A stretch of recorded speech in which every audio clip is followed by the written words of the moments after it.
Alright, welcome back, everyone. Hello. Hello. Welcome back. Hope you've had a week. It's been a week, all right. Yes, it has been.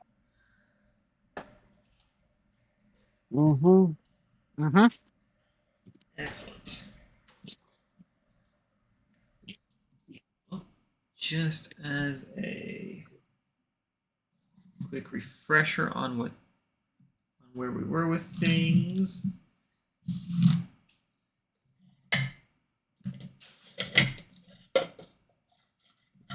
We left off with me making a mess around the outside of the camera's view. No, we left off on combat and initiative round at the top of the initiative. As a reminder, Lantern and Grigori are underneath the wagon, which I had undrawn so it didn't stain the map. These things are just used to indicate where the road is. Or at least the width of the road.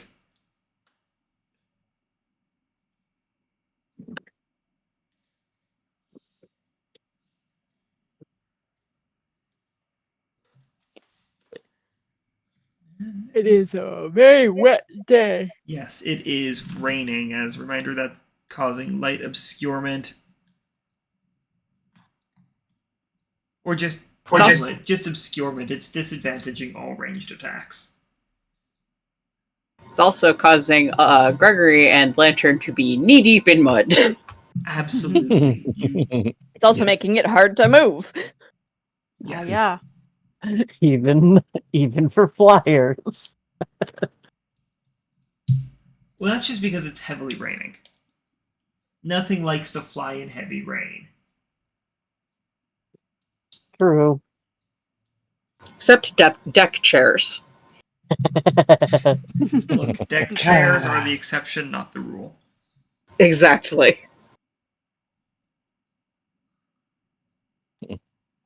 But alright, if we're ready to go ahead and get started,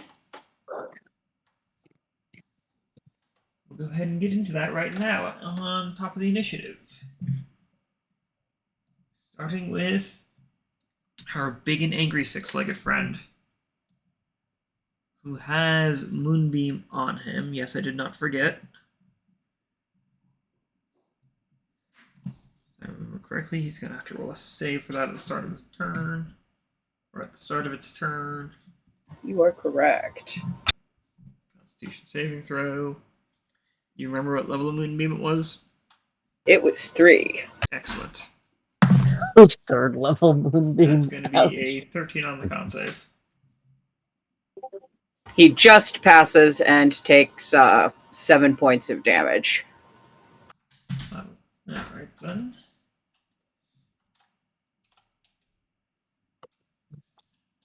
Wait, does a 13 beat a 13 DC? Because it's okay. On defensive rolls, defender. Yeah, when you're rolling to defend against something, you match DC on a roll beats DC. Just in general. Gotcha. Just in general. Well, in that case, he only takes the 7 damage. Okay. Okay.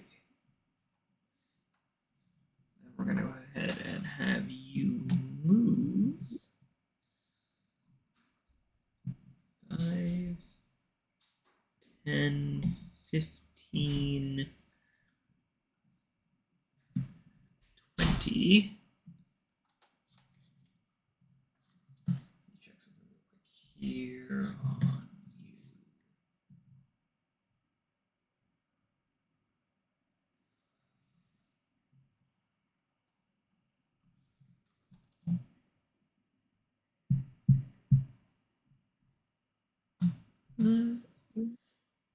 Okay, we're gonna go ahead and just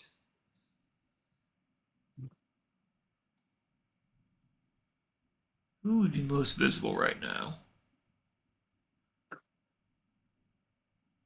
I guess it'd be everybody who's on top of the wagon, which makes for 3 people. Fiona, you're still in the driver's seat? Or the driver's I think bench? so, yeah. Okay. Yeah, she didn't want to jump down in the mud too soon, after all. Yeah, Bruno is on the top as well. Yeah. That's So his that'll story. limit. Okay, that's gonna be on Bruno. That's 2 attacks on Bruno.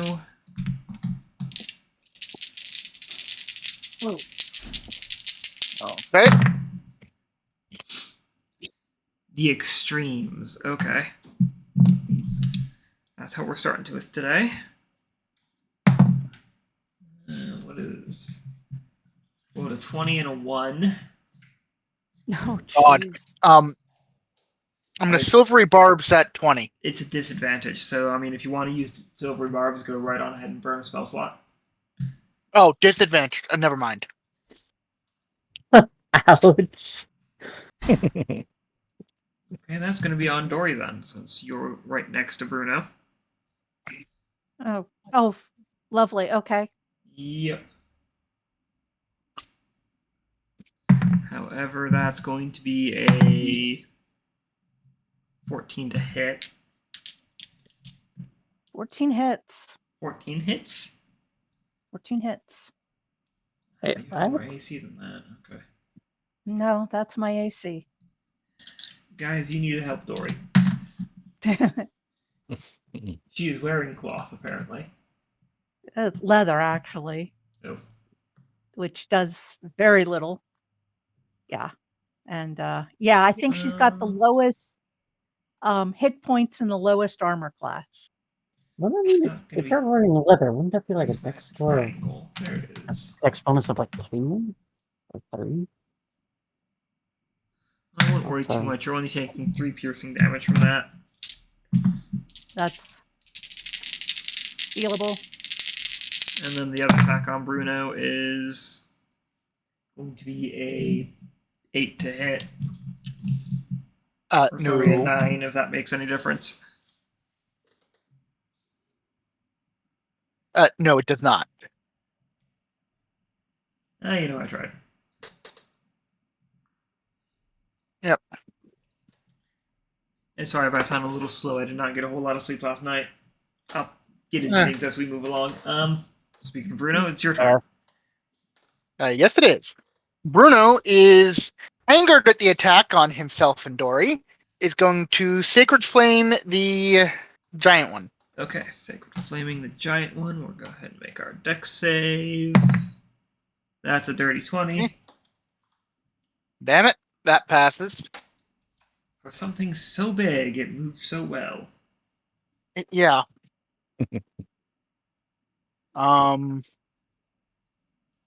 Let's see.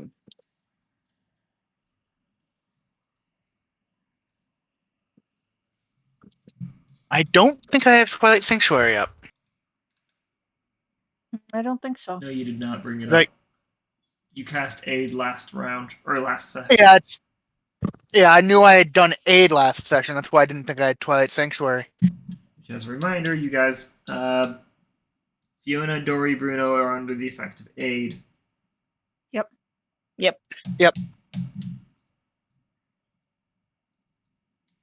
All right.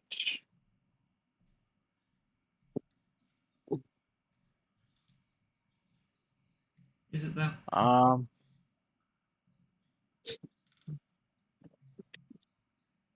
And yeah, that'll end my turn. Okay.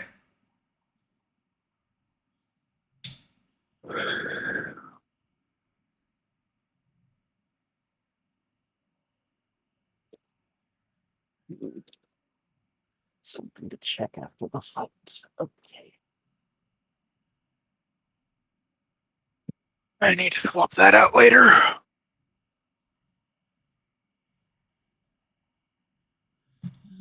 Oh well. Let's go ahead and move things over to Vellos.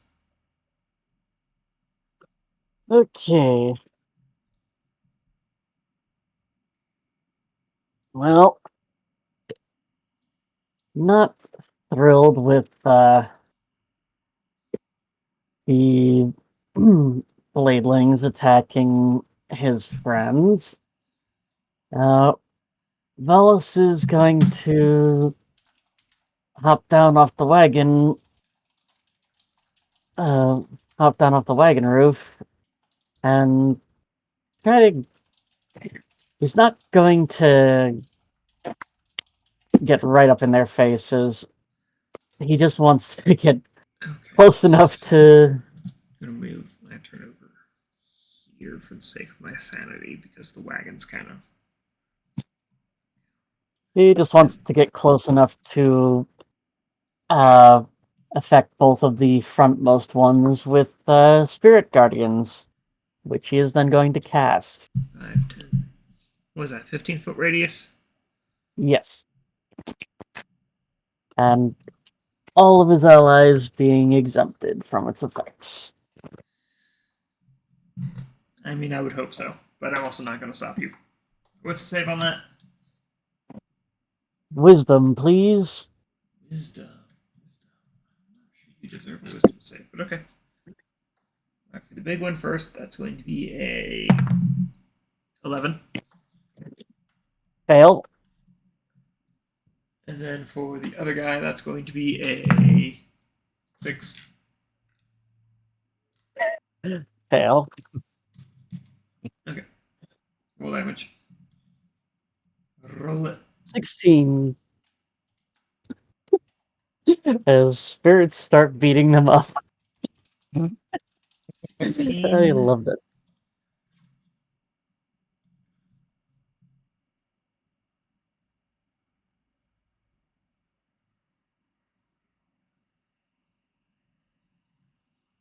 Love that mental image.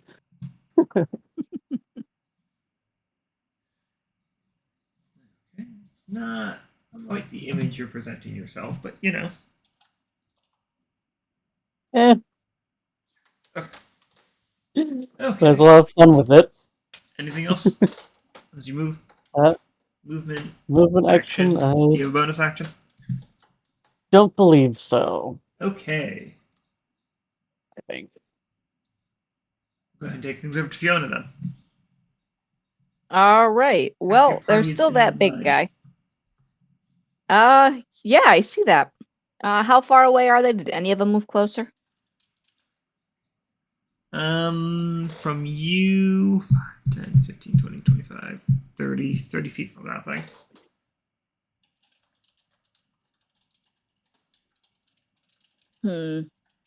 Okay. Well, they're still within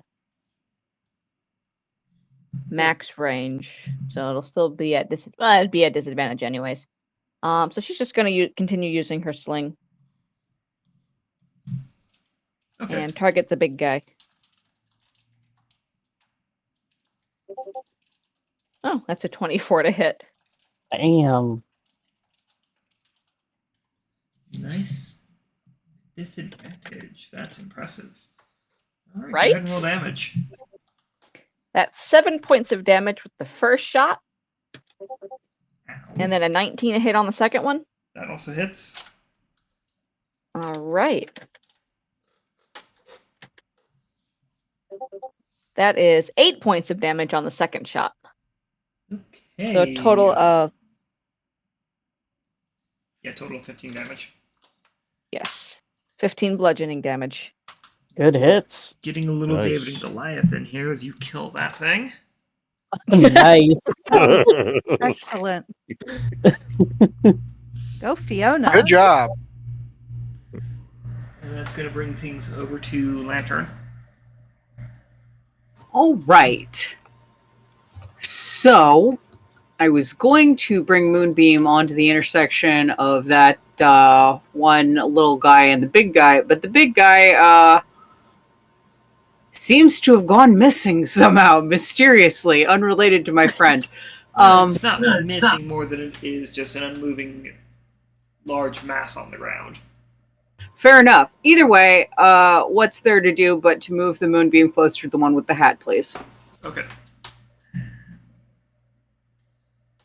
Crispy bug. Hat. And I don't really want to leave the nice... This is the only place maybe that I'm not directly getting rained on, so I don't really want to leave here. Okay. And I think that's going to be my turn. Alright, sounds good. That's going to go ahead and move things over to Dori. Okay. Dori is going to start at the guy with the hat, Yes.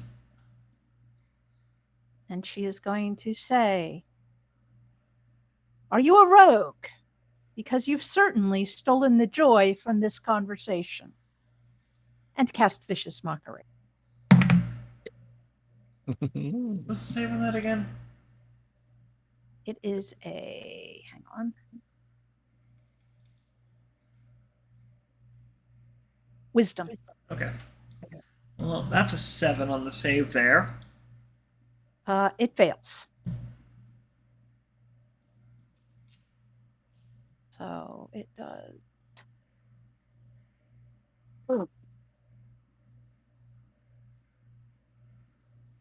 8 points of damage. 7 psychic and 1 necrotic. Ouch on the rolls there. Although impressive on getting anything above 2 on a d4 as always. Yeah. Oh yeah, that's decent. Okay.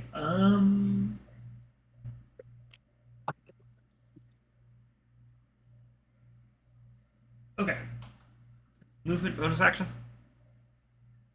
She's gonna stay put and doesn't really have a good bonus action right now.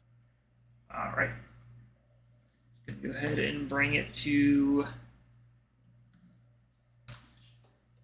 these 3. Starting with you in the back. I want to see something.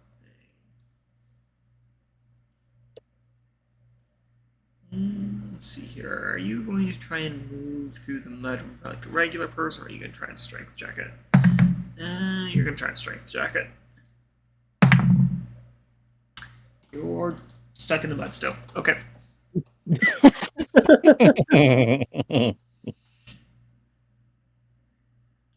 You 5, 10, 15, and we're gonna go ahead and make.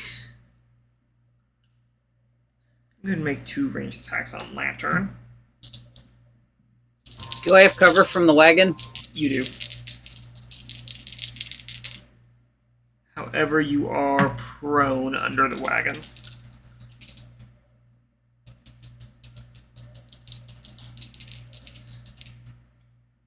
I'm thinking melee attacks. Never mind. Yeah, prone for range attacks gives the shooter Everything right disadvantage. now gives disadvantage. Yeah.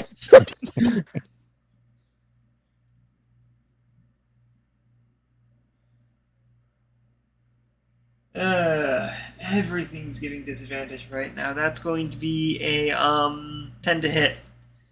No.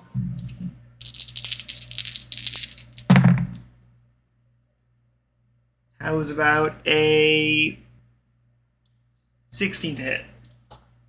Just hits. Excellent.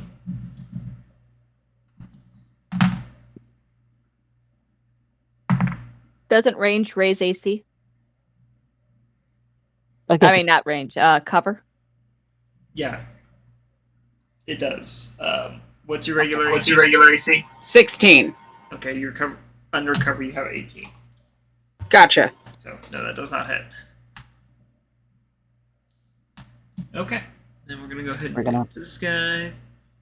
5, We're gonna have 10. to pull spikes out of the wagon. Oh, no, if they were attacking the wagon, I'd point out they were attacking the wagon.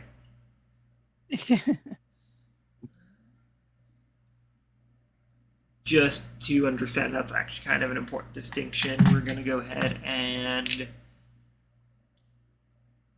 we're going to fire off at Fiona. 30, 35, 40, 45. Yep, okay, you're in range. That's going to be a 13 to hit. That does not hit. That was about a 16 to hit. That also does not hit. Unfortunate, because I also rolled a 20 with disadvantage, you know? Yep. Okay, that's going to move things over to Grigori. All right. The wagon with Lantern.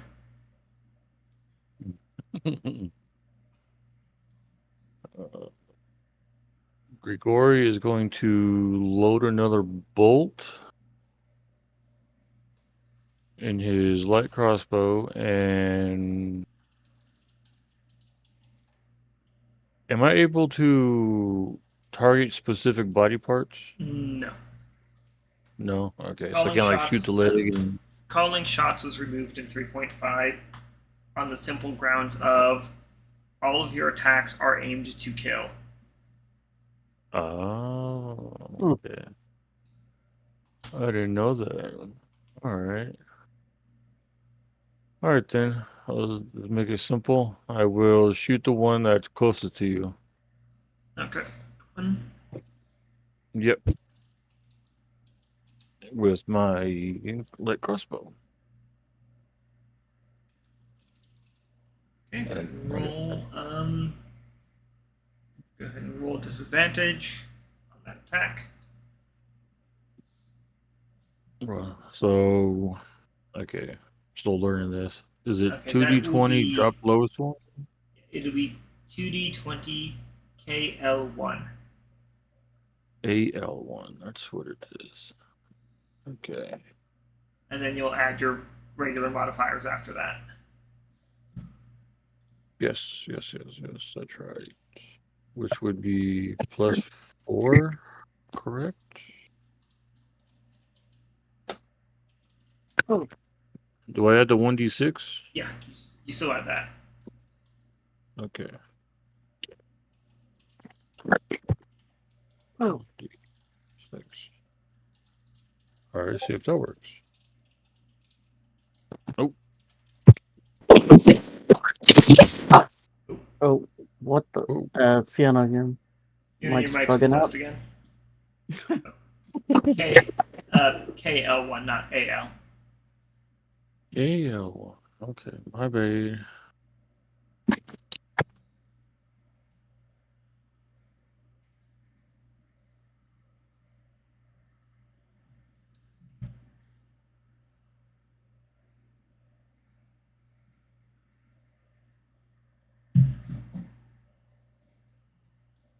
Did that fix it? Yes. Yep, Excellent. 10. 5. Oh dear. Your shot goes wide. Oh. Okay, then. Sorry. That was a nat 1. Dice. Oh yes, it was a nat 1. Okay. I'm going to need you to roll another d20 for me. Just a straight roll. Okay.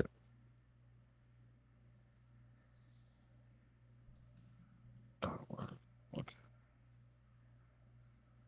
Oh. 7. 7. Okay, on a 7, you're you kind of catch yourself with the crossbow, and Oh. that causes you to miss and drop your weapon. Okay.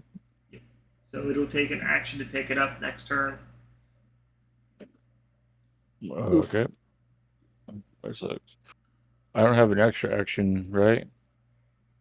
No, currently you've used your attack. You've used your action for attack, so you have your bonus action and Yeah. movement. Bonus action. Can I use my bonus action to pick up my crossbow? No, it'll take an action. Action. Okay, Yes. normal action. Okay.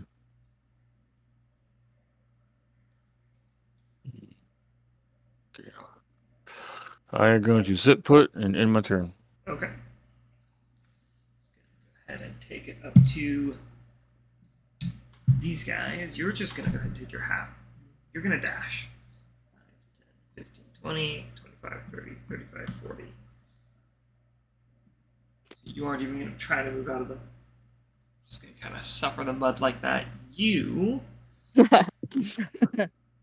Get more spirit guardians.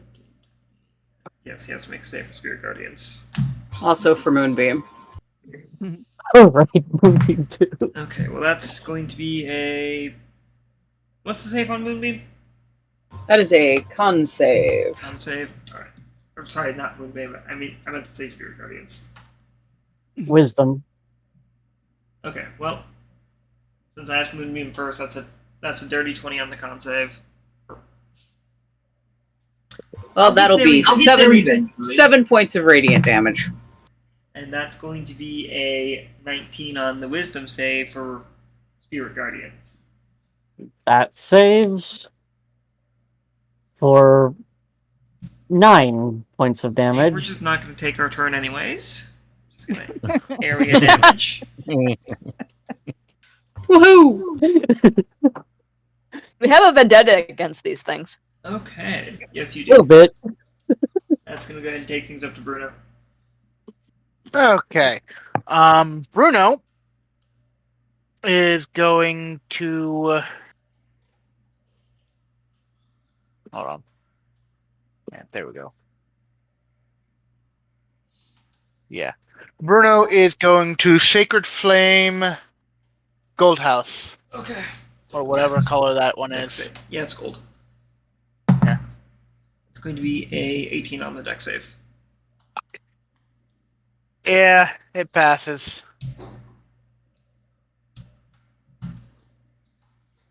Yeah. That'll be his turn. Okay. I have one bonus action right now, and I don't need to use spell slot because no one is that badly injured. All right. Vellos, you're up then. All right. The mud.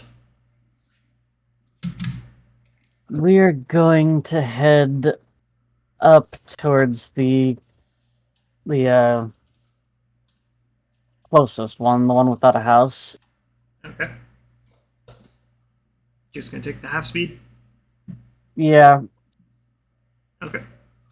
would need a dash to get to it anyway, so You want to get to melee? no. I'm fine where I am. Stay here, and I think we'll take the.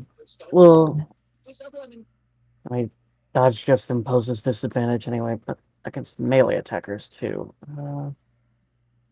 Yeah, that's worth it.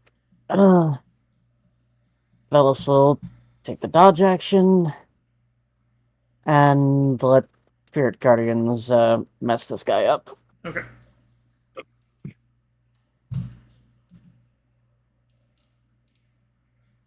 Oh. Okay. Go ahead and.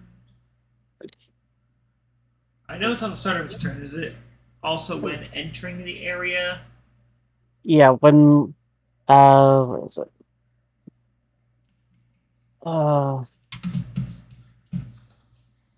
When a creature enters the area for the first time on a turn or starts its turn there. Okay. That's a weirdly worded one. Enters for the first time. On a turn.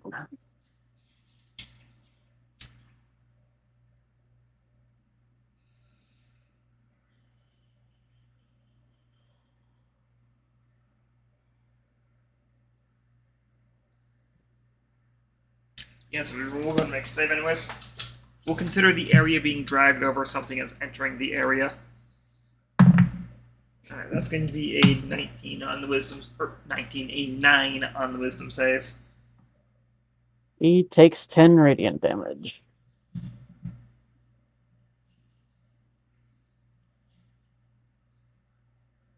Okay.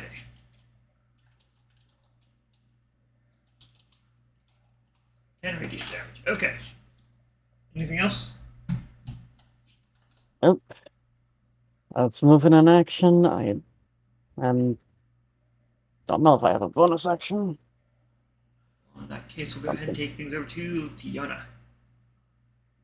All right. So how far away is the one with the hat? 5, 10, 15, 20, 25, 30, 35, 40, 45, 50 feet. 50? 50. Okay. Well, my max range is 120, so I can still Yeah, you'll throw be a able to sling hit at this it. guy over here. So Which guy? Oh, I can.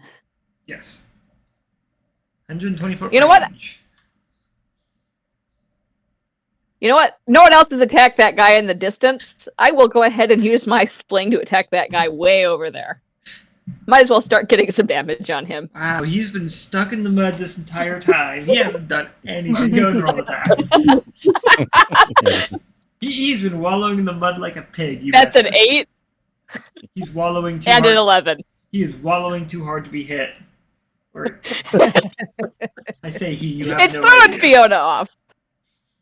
I'm going to use the rest of my movement to get onto the roof so she can see other people better. Okay.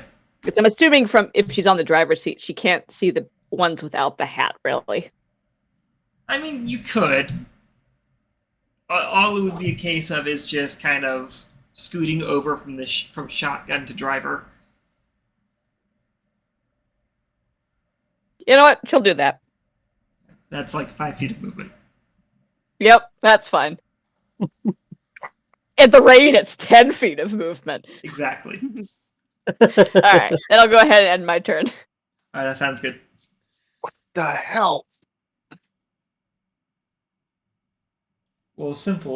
Wood doesn't get sticky when wet, whereas mud does. Although I feel like you're helling over something else, but Lantern, your turn. Yeah, no, my screens just went black. Oh. They've now hence the and well, except for the video for the Discord, and that went frozen. It is now returned to normal. Exciting. Might want to make sure your graphics card is seated properly later. I don't think that's the issue. Either way, Lantern's gonna move Moonbeam. You know what? Looking at the targets for Moonbeam, I like to move it back on the one that's the second furthest, or the sort of brownish bronze colored thing. Hey, when by me again? The one that's just completely adjacent to that one. Just move it. Yep, perfect. Thank you. Okay.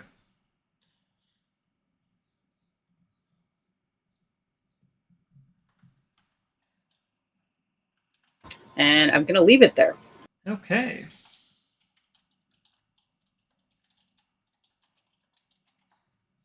And that's gonna go ahead and movement bonus action. Nope. Okay. Gonna move things over to Dori. Okay. Dori is going to point her dagger at, let's see, the guy with the moonbeam on him. Okay. And that's the wrong set of cards.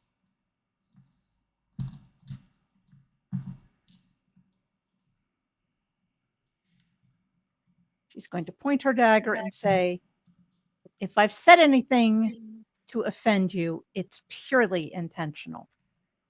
Wisdom save for vicious mockery. This thing, 19 on the grounds that it cannot be offended. Wow. Okay. That's all she's doing. She's staying right where she is. Okay. And pouting. That's fair.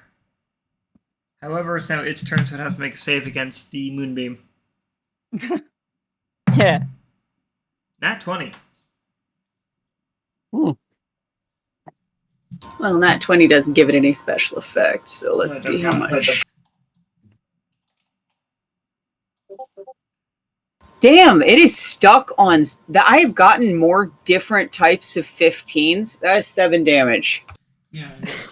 I would say, hey, re-roll, but you've rolled all sorts of different iterations. They're all different combinations. It's really a magical world in which I am constantly rolling 15s.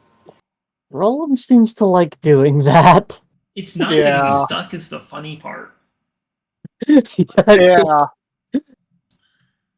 Like, just as a case in point,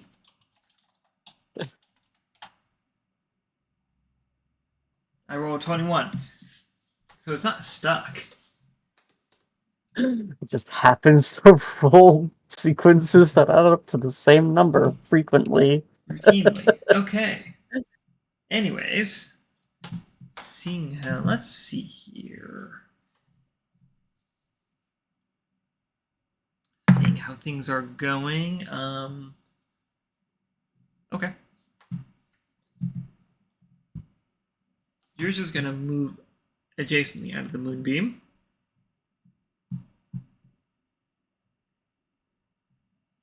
And then you're gonna try to make 2 ranged attacks on the yappy thing that's causing the moonbeam. She's way less yappy than usual under the carriage like that. 9, 16.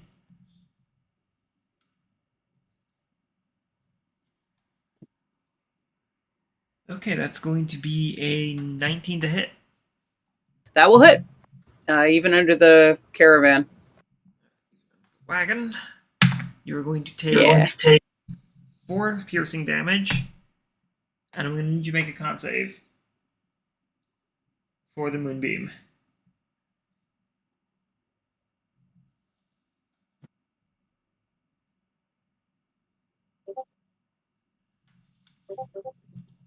Definitely pass the con save. Oh yes, absolutely. And then for the next attack, that's going to be a 14 to hit. That's not going to hit. Okay. Well, we tried. Grigori, your turn. All right. I'm going to use my action to pick up my crossbow. Okay. And then movement or bonus action.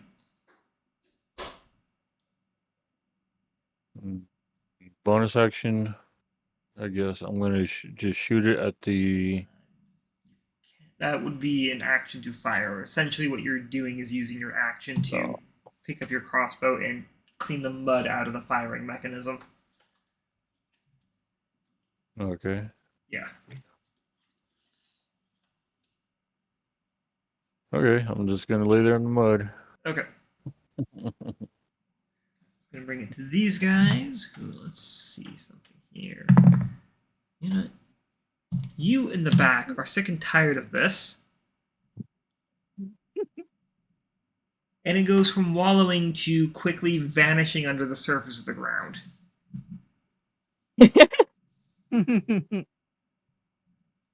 Well, I guess we'll just have to aim at a new one next time. This one has to make a save for being in Spirit Guardians. That's going to be a 19 on the Wisdom save. Okay, pass. Oh, damn. Nearly max damage, but that's Ouch. gonna be 10. Yeah. Okay, those saves.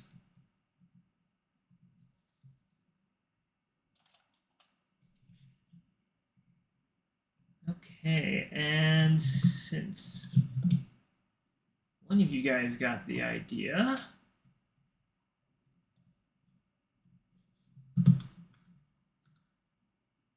oh, never mind, this one's dead. Regardless, since one of these guys got the idea, this one's also going to go tunnel underground, seeing how things are going. As they vanish from sight. Moving it over to Bruno's turn.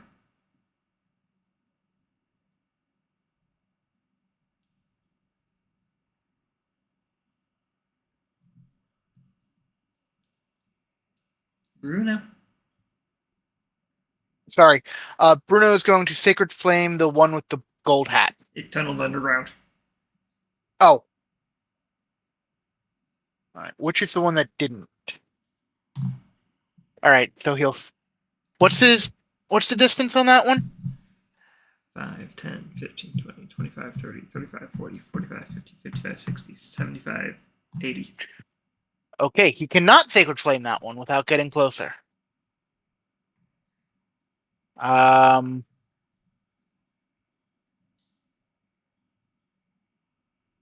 So yeah, he actually doesn't have much you can do because the only one that was in range, kind of went underground. Yes. So yeah, he doesn't. unless he takes out his longbow, which would take his action, I think. Do you have any other weapons drawn? Well, actually, it definitely would because he has his mace and his shield, or Morningstar and his shield drawn. So yeah, Okay, then yes, it would. yeah, it would take. Actually, I think it would probably take 2 actions. Because I was gonna say, if he just had either his mace or his shield, he could drop it Yeah, to bonus action draw the longbow. But if you have both out, then that's gonna be your action. So Yeah. yeah. so yeah, there's not much he can do. Nope. Unfortunate. So he'll stay put. Okay. Gonna go ahead and Vellos. All right. Well, his target's dead, and 2 of the others have. Vanished in a spray of mud. Yeah, he suddenly doesn't want to be on the ground. So he's going to take flight back up to the roof. Okay, you're going to fly. Give me an acrobatics. Uh, You're trying to fly in crap. heavy rain and land on a covered surface. uh, Or are you trying to land on dear. top of the roof? On top of the roof. Okay, acrobatics anyways, but with a lower DC. Okay, well, this. Yeah, I thought so. It's. Oh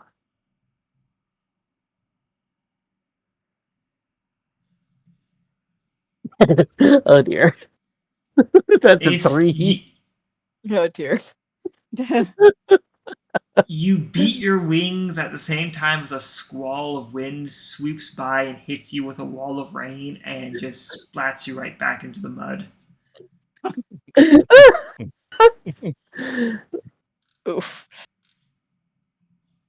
Dori's watching this thinking that she's going to be prestidigitationing everybody when this is over. Yep. Well, that wasn't fun. Splat.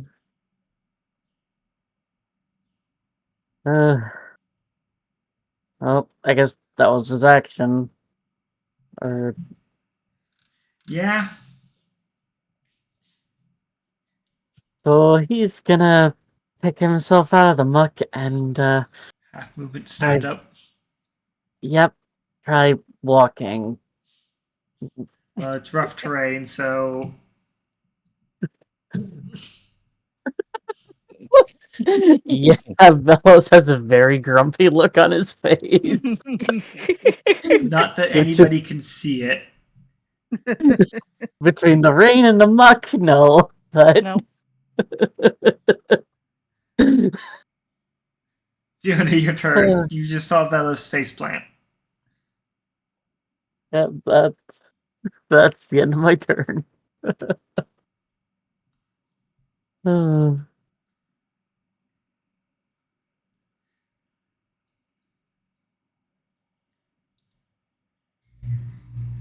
Fiona? Ah, yes. Well, there's still one left on the field, right? Yes.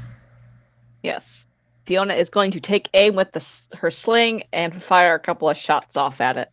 Okay. Because the more of these things that die, the better. That's a 19. 19 will hit.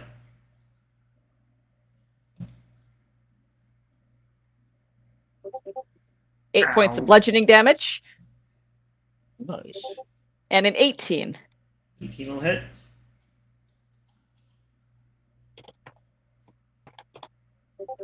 For another Jeez. 8 points of bludgeoning damage.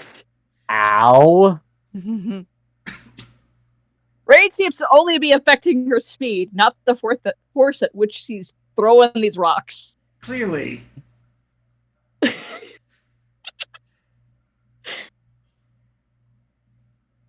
Alright, and she's not going to move off the wagon since they seem to be running away? Question mark? But she's not going to get on the ground in case they aren't, because A, mud, Fair. B, she doesn't want them to leap up underneath her. You want nibbling at your ankles? Your ankles? Not through from the mud where she can't see them. No. Just a little nibbling? No nibbling. No nibbling. Not even as a little treat? No. I like having ankles. I don't need them Unfortunate. nibbled. Alright, that's gonna take things over to Lantern. Yes. Sorry, for some reason the video cut out for a sec. Okay. So there's one guy still on the map, yes? Yeah. Is he within 60 feet of where my moonbeam is? Yes. Yes, he is. Yes. I would like to catch that right up with him, please. That's going to be a 16 on the con save. That passes, but he still take damage. Let me know if you roll above a number. Well, if the number is 12 radiant damage, Yeah, halved that'll from do it. 24. Yay! I vaporized him.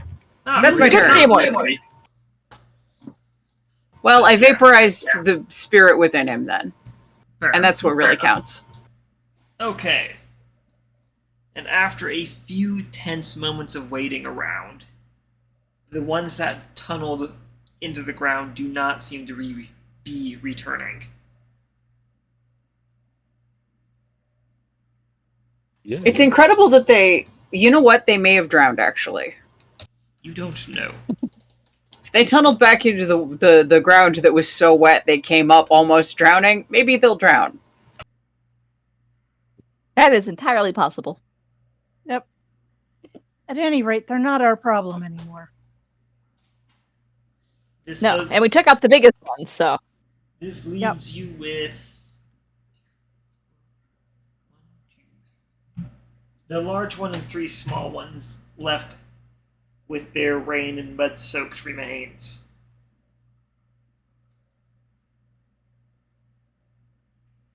Did we want to keep their bodies for anything? A weapon jet? As soon as we've sort of determined that there aren't any coming, Lantern is going to go out and try to extract some materials. Does anybody else want to partake in that? Sure, I'll Not- do it. Okay. Not Vellos. No. Okay, Can they be skinned? Go ahead and give me a... As you're looking over... as you're looking over them, go and give me a survival check on that. Survival. Survival. Okay, so it's 1d20. Plus your wisdom, whatever else. Wisdom. Oh, okay. Okay, wisdom is 10, so I don't have any bonuses.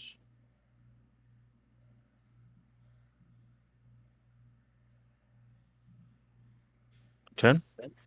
And, as you're looking over it, you have some ideas on where you might be able to get started on this thing, but not out here in the pouring rain. That's fair enough. Okay. Yes, so you have 3 medium-sized creatures and 1 large-sized creature to pick from.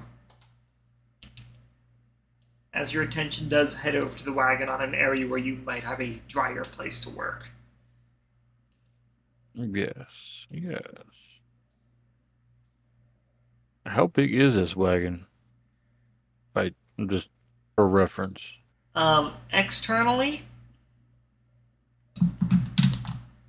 it is 10 by 20. Oh wow, that's a really big wagon. Bigger than Internally, it is Holy hell. 20 by 20. That's a big wagon. That's a big boy. We keep buying space to make it bigger on the inside, too, so it's only getting bigger from here. Yes. So, for the sake of point of reference, externally, this is the size of your wagon.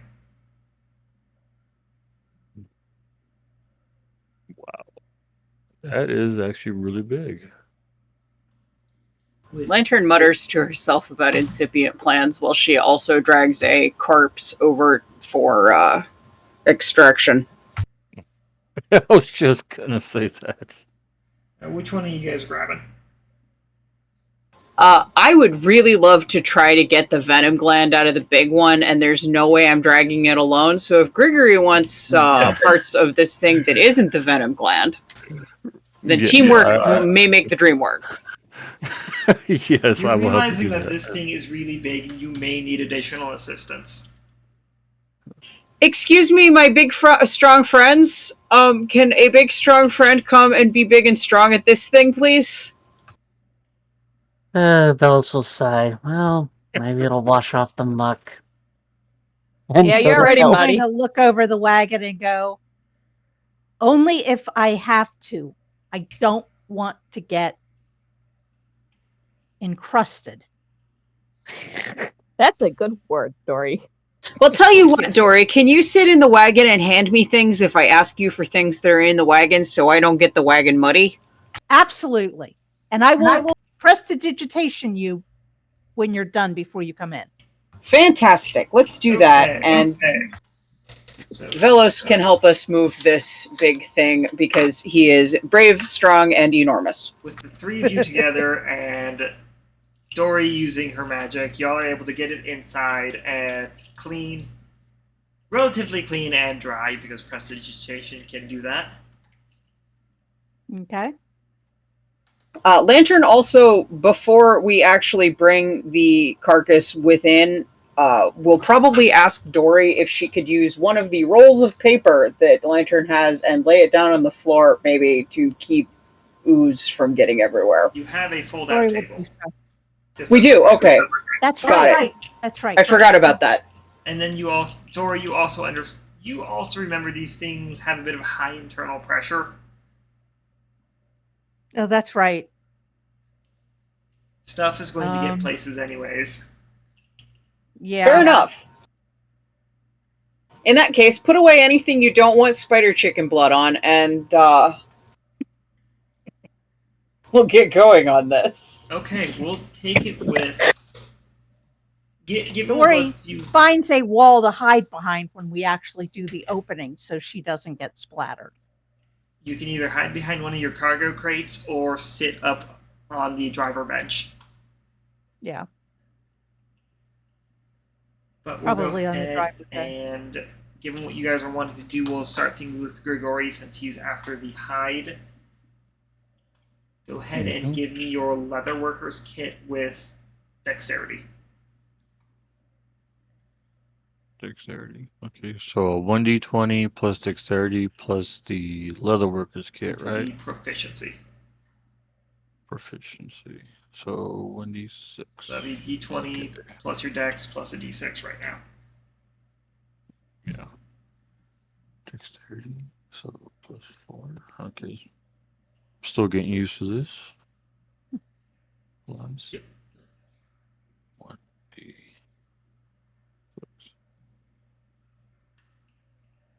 But that's another 10. Wow. Oh. Okay then. Oh my god. Well, as you kind of examine the creature and before getting to work, you're able to extract. You find yourself kind of chewing up the hide around kind of its midsection between. Let me get the creature up so we give a visual idea.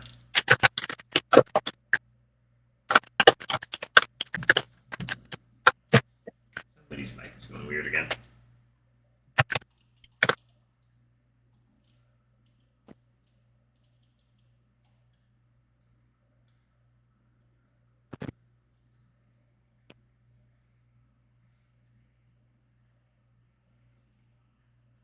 Let me get our good buddy up so I can give you an idea of what we're doing.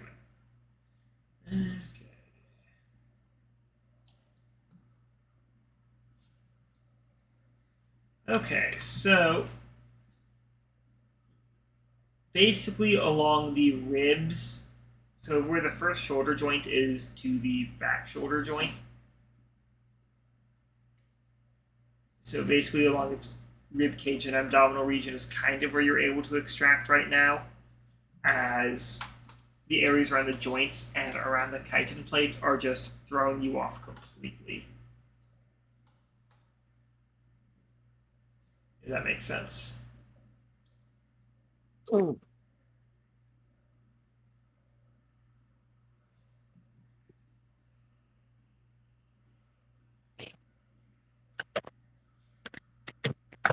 So you're able to extract a good 7-foot sheet of bladeling leather, or bladeling hide. You don't have the tools right now to make it into leather.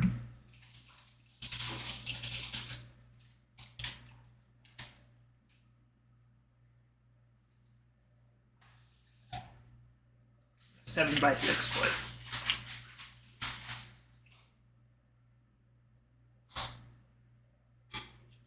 Given how wide it is. So congratulations on obtaining the world's least comfortable blanket. Essentially. What does make this a little bit easier of a process is its serious lack of any body fat.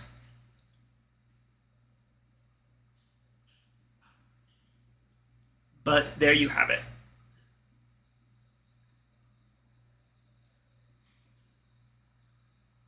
However, in the process, you've left the chitin more or less intact. So, moving over to Lantern. Survival check, yes? Yeah, since you don't have any particular tools. Nope. I have a butcher knife and a desire to do a good job, so let's hope that's enough. Dirty 20. Okay, right. Lantern takes a few moments. Let's see here. How unhinged would Lantern be when trying to extract this gland? I would say that Lantern is seldom hinged. She would be increasingly excited with every bit of success she had getting stuff of this, so probably starting slightly unhinged and ending fully unhinged. You have the light cantrip. I do not have the light cantrip. I am definitely. I have dancing lights. Oh, I would ask for it. I would also. I specified light for. I specifically specified light. Got it. No, I do not have the light cantrip. Okay. Lantern, as you take a moment to examine. You take a moment to examine. You look at your butcher's knife. You look at the creature's mouth for a second. Kind of shake your head and just start to hack. Basically, with the skin out of the way, you're able to crack into its sternum, peel that open, and then after feeling around in the gore for a little while, you're able to find something that's you're able to pull out a specific gland.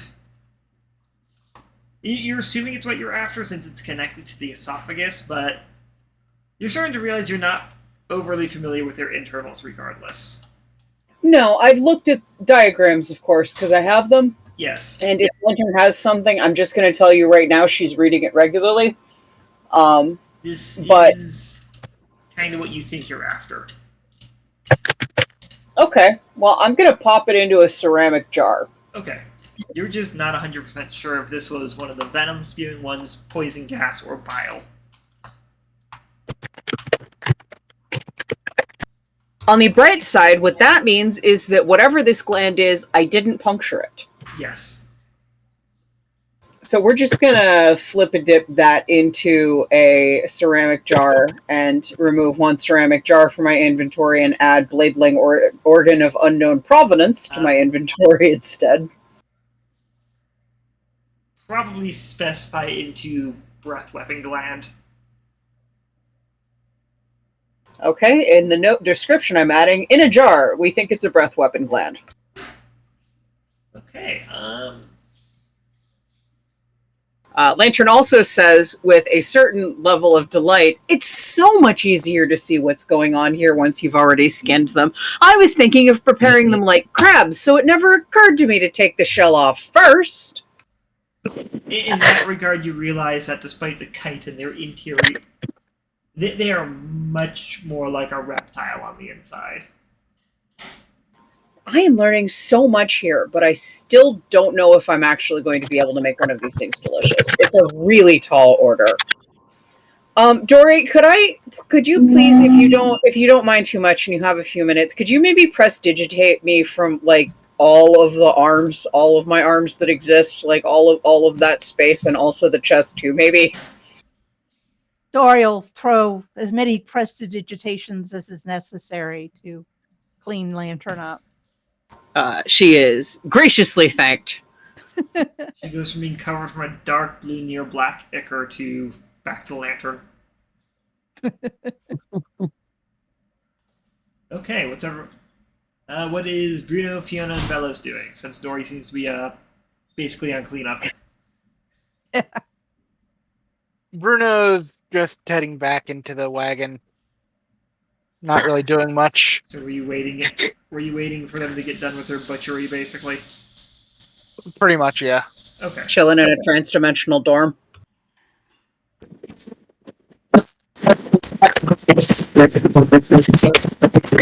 Fiona's been stolen by demons again. Yikes. Dang it, they got her good this time. Yeah. Yeah. Either a new microphone Yeah. or maybe your connection on that spot is going.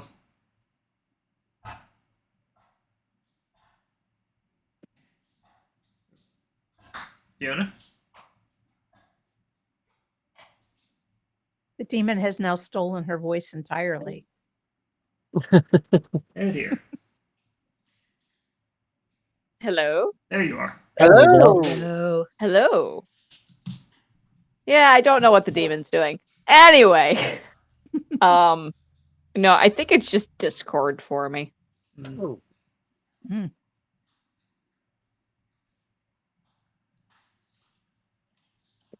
Anyway, Fiona is going to double check the harnesses on the hyenas, make sure that everything's still okay despite the rain.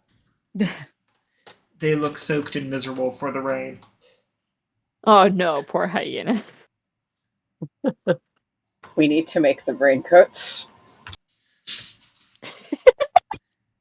I'm assuming the raincoats will also be beribboned and bebowed. Well, of course, we can't have them going out, it's like unstylishly.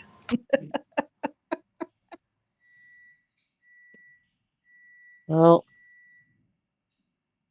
Vellos is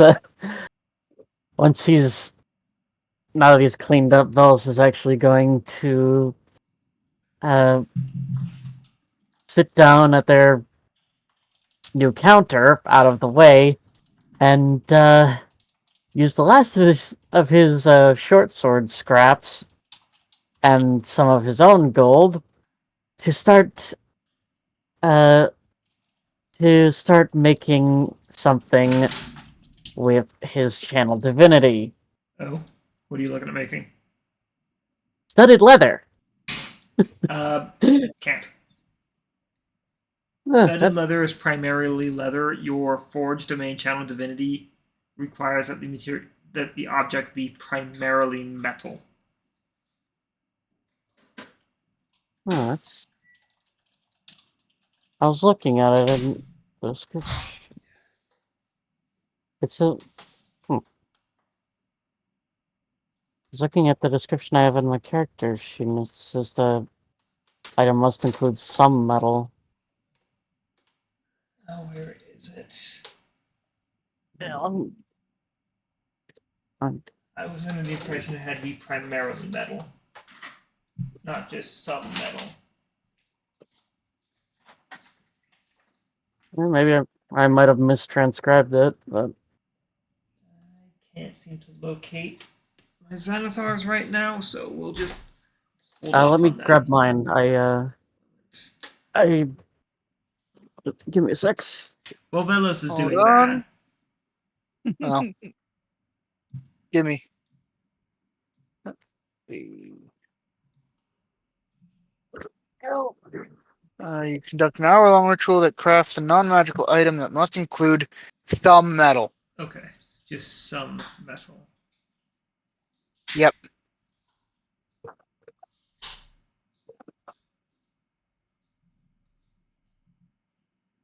It does specifically say some metal, not mostly. Yeah, right in the book. Yep. Interesting. So you wanting to make studded leather? Yep. And he's gonna use the last of it. Short swords are 10 gold apiece, right? What was that? I just double checking that short swords are 10 gold apiece. Yes, they are. So his remaining short sword scraps and 5 of his own gold. Yeah, because you can just, which is honestly kind of funny. Okay. Yep. No, that'll take you an hour to do. Yeah. You're probably doing that while Grigori and Lantern were carving up the creature, which is going to take about, between the two of them, about an hour. You'll be dead. And then around probably 10. mostly going to be cleaning up these scraps of dead monster out of our house. Which is probably another at least 15 or 20. There is still the chitin plates. If Grigori, being the only one with the tools, wants to give those another try, it will be a little bit harder to do.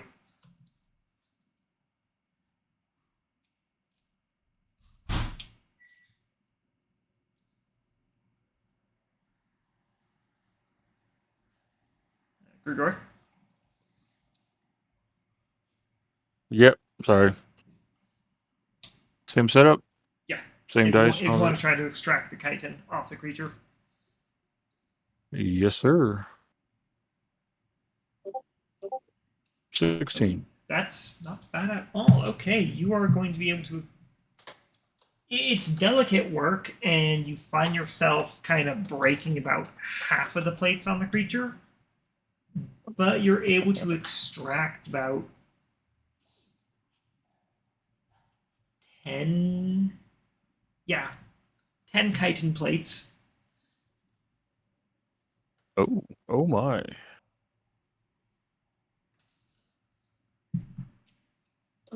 As you find, and it's not so much you broke them with the tools, but more than broke them trying to figure out how to pull them off, how to cut and pull them off the body, as these things have a very armor-like quality to them with a organic flexibility.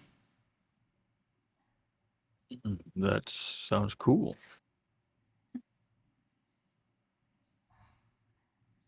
Awesome. Now the head plates are completely unrecoverable, as they're kind of cracked up from rock impacts.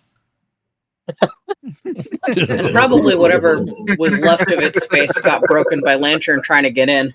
Yeah. True. But you're also looking at that. Any thoughts on ideas? Is just it's way too large to use for a number of practical uses. The back plates are more along the lines of what you're removing.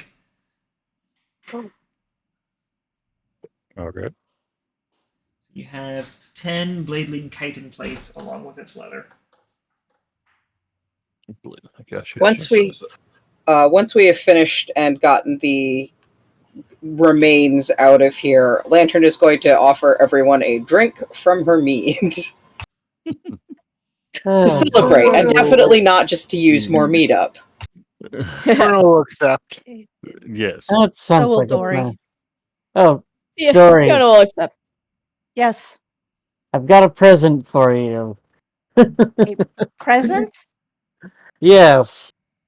And he'll hand her a set of studded leather armor that he had been making for the past hour.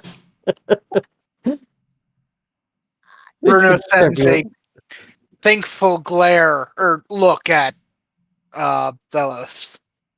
which should Really? offer a little more protection than what you're wearing. Vellos. It will. It will. Thank you. He made that out of dungeons, swords, and religion. My parents will be very pleased with you when they see you. Which, since we're heading in that direction,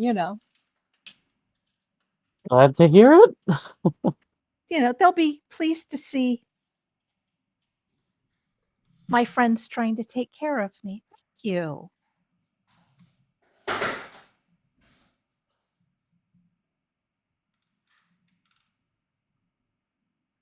No problem.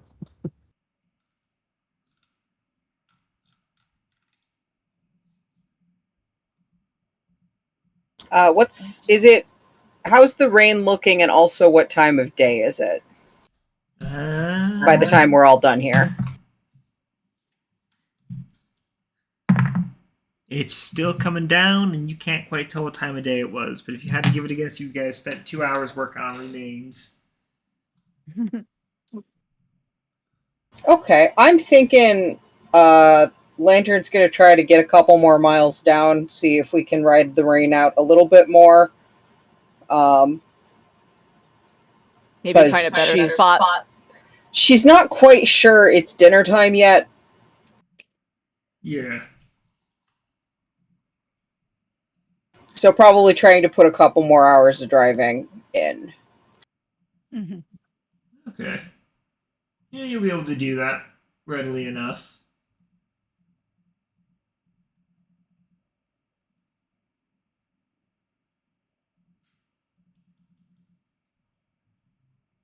And maybe we ride the storm out, or at very least, Lantern can choose a nice high piece of ground to stop on when we're closer to the evening. You're not quite finding any high pieces of ground, but unfortunately, Well, one with a trench around it, and if not, then if I'm not finding any high ground in like an hour or two of travel, then I'm probably going to pull over and dig a trench. No, it's fairly flat terrain through this area. Fair enough. Then I'm gonna find a little ridge and explain to everyone that I'm pulling over for the night when we're pulling over for the night, and then go out and use mold earth to dig a rain trench.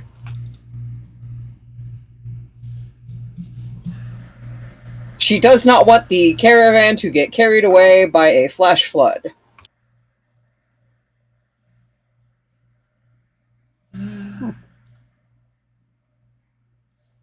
Dori, you're probably gonna have to use prestidigitation again. Fiona will say Yep. as she comes in from the passenger seat. Yeah, Dori figures that, in rain like this, that is her job, is to keep the mud out of the wagon. It's probably a good half an hour after she parks that Lantern comes in looking very muddy, wiping off a shovel. And Dori will hit her with as many prestidigitations as is necessary to keep the wet mud out of the wagon. Lantern graciously thanks her for this, especially because a chef needs clean hands, and it is time to go cook dinner. Dori will ask if she needs any help with cooking dinner. I don't know. I've never had someone help before. Let's find out. Oh boy. Okay. Also, what did you guys do with the large bladeling remains carcass while you guys were driving? We dumped it. Oh, just kind of dumped it. Should we keep it and show the guard or anything like that? Or No, I think we dumped it, but if anybody made any protest against dumping it, Lantern wouldn't have. So Okay. We can probably bury it.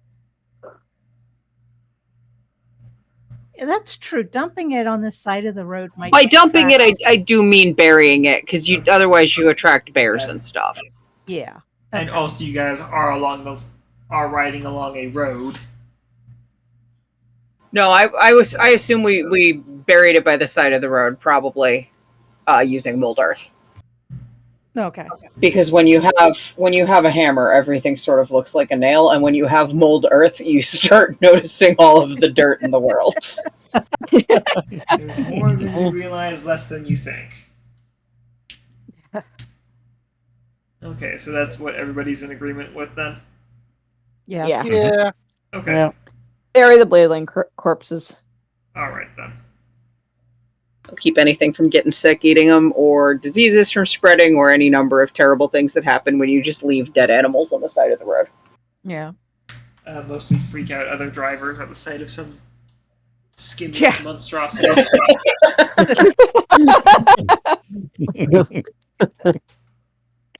Either way, Lantern does accept Dori's help for cooking, and Dori, I'm going to tell you, you've not actually paid close attention to how Lantern cooks before, and I would describe all of her movements as looking like she is imitating a much larger creature. Okay. Like, she kind of, you can tell she is straight up copying the same way that you've sometimes seen her copy, like the way that you give a poem or a bardic verse before a spell. In the same way she's copying that, she is very obviously copying whoever taught her how to cook.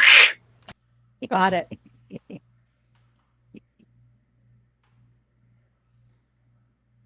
Dori will decide this is entertaining and will do what she can to help. She can chop and that kind of thing. She is probably asked to chop something and stir something, and at one point Lantern corrects her on how you do garlic. Okay. Alright, so you guys get food, settle in for the night. Yeah. Lantern thinks she is the one who objects to the rain the least, so she will also take first watch. As the night goes on relatively peacefully, seems whatever troubles there were kind of finished themselves along with whatever encounter you had. With the only real thing of note being that at some point during the night the rain lets up finally before dying off completely before the morning. Yay. It's Yay. still cloudy out, but it's soft gray clouds in which you can still see the morning light rolling through. As the powerful smell of a post-rain day greets all of you.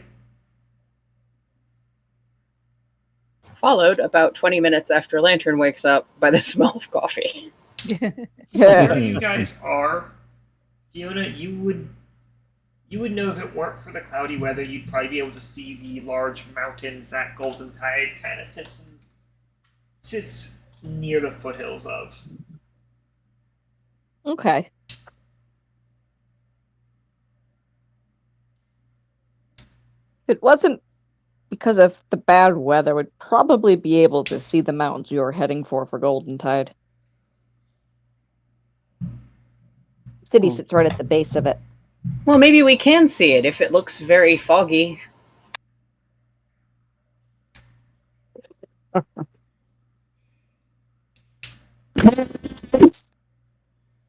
don't know. I guess Fiona Demon again. like Fiona. Yep. The demons came back.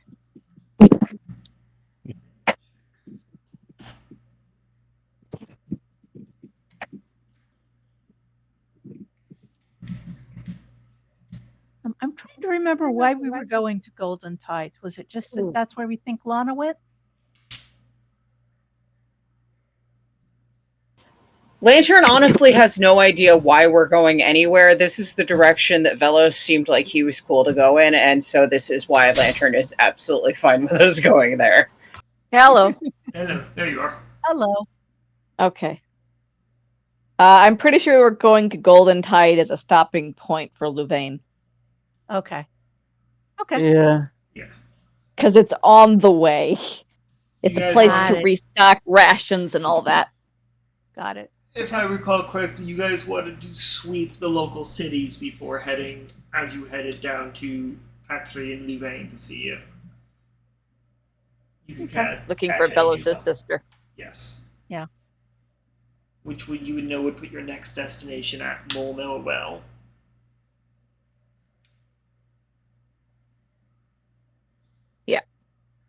Okay. Hmm.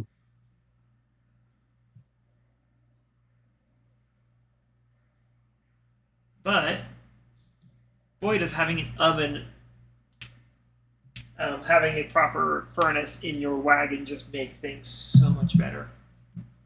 Especially because you probably at some point notice Lantern putting something in the oven before putting the wagon into motion, and it turns out that it's lunch, Oh, this Which is is- cool. presumably a very nice surprise.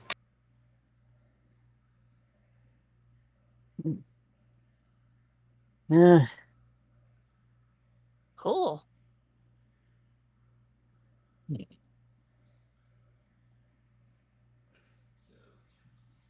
You know, most of you would know that there is a small town near around the Mole Mill Well, but it is largely a massive subterranean entrance point into the Lone Lake. Right. Well, By that I mean, I don't think Lantern knows what any of that means except subterranean. and by that I mean half of you being Bruno, Dori, and Fiona. Yeah. Lantern kind of doesn't know anything about anything. Well, Vellos probably doesn't know anything about the Lone Link. like I said, half of you. Anyways, moving on. If you guys get moving, you will reach Golden Tide by the end of the travel day. Okay. So All that's right. like, I think. That's fast. Well, 8 hours. We got fast hyenas. Yeah. Ooh, I just thought it would take longer than like No, 2 days to get there from You guys have been Then- traveling for yeah. 6 days. Ah, Yes. 6 days. Okay. okay. Yeah, and we already ran the math that it was going to be 6 days travel from Mansque to Golden Tide.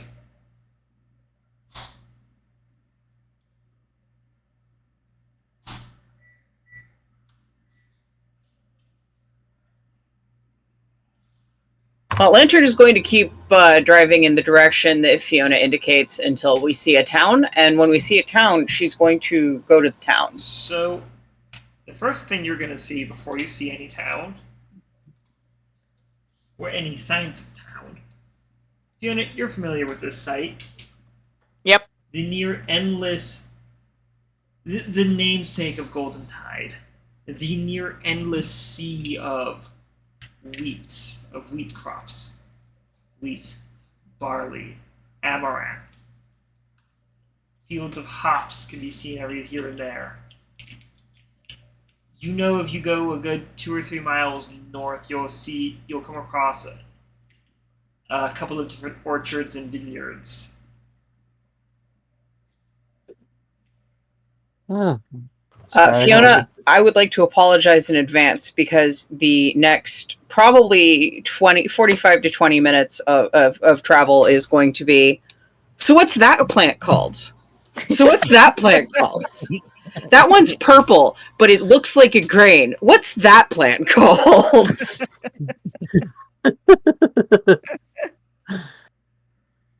Fiona will answer Lantern's ceaseless questions and repetitive questions.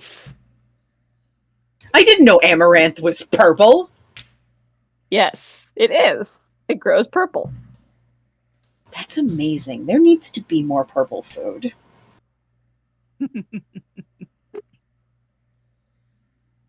Huh. Nobody tell Lantern about plums. If she ever learns about plums, she will be as excited as she will be to learn about literally any other ingredient that exists. It's more just the fact that plums are purple. They are purple and delicious. Yes. Way easier to make those taste good than horrifying reptilian insect monsters. A little bit. Very Hard to true. cook. Just a little bit. But after another hour or so's riding, you finally are pulling into town proper, which, while the ride down the road, you did come across the occasional person, either those working tending the fields, especially after the rain, or people, or the young playing along the road until they spot a pair of giant hyenas. Which you got people suddenly ducking into the fields out of sight, or running down the road with a "What the hell is that?" Fiona will constantly be calling, "It's all right! They're friendly!" I guess the beads Dori didn't will make start- them less scary. Dori will start playing the most cheerful, family-friendly music she can think of to try to indicate that everything is good. The That the problem hyenas are just is a bit of a distance thing. There's a Yeah. where a circus atmosphere can extend unamplified. And fields aren't known Yeah. for their acoustics. This is true. No, they are not.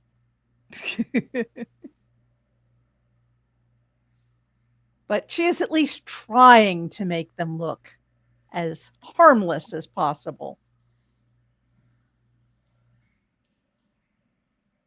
It's as you kind of start getting into town proper, or at least the part of town, Fiona, that you're most familiar with. Of the dozen or so towns that the city of Golden Tide, well, we use the word city very lightly here. A dozen or so farming towns that kind of merged into Golden Tide. This is the one you're most familiar with, as you're stopped just kind of just outside by some nervous-looking guardsmen.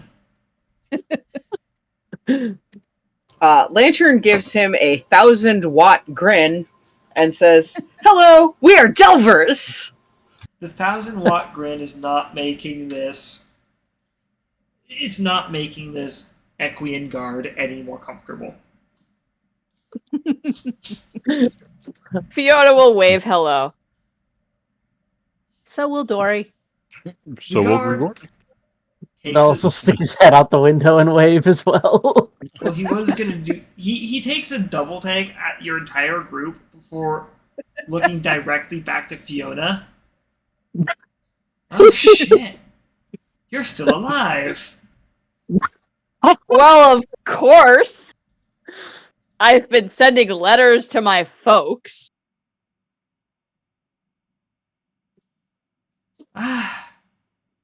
There was something of a betting pool. When isn't there a betting pool? There was a one-time really bad lightning storm. No, Yeah, no, yeah, there was that's a betting pool true. for that. Never mind. So, did you win or lose? And Fiona will So- smirk at him. So, what brings you back home? Bruno just starts chortling. Saying hi to my parents while we search for the Silver One's sister, and slowly making our way to Levain at the same time. Oh. Away from Okay. the silver one in question. He kind of just lightly waves back before he looks to your draft animals. It's like, and what about these things? Lantern They're is very going to get down off of the driver's seat and go over to offer treats to the hyenas while talking about how good they are in a way that the hyenas would be very familiar with and recognize as we're going to park soon. Give me an animal handling check. Absolutely. Let's hope it doesn't fuck up.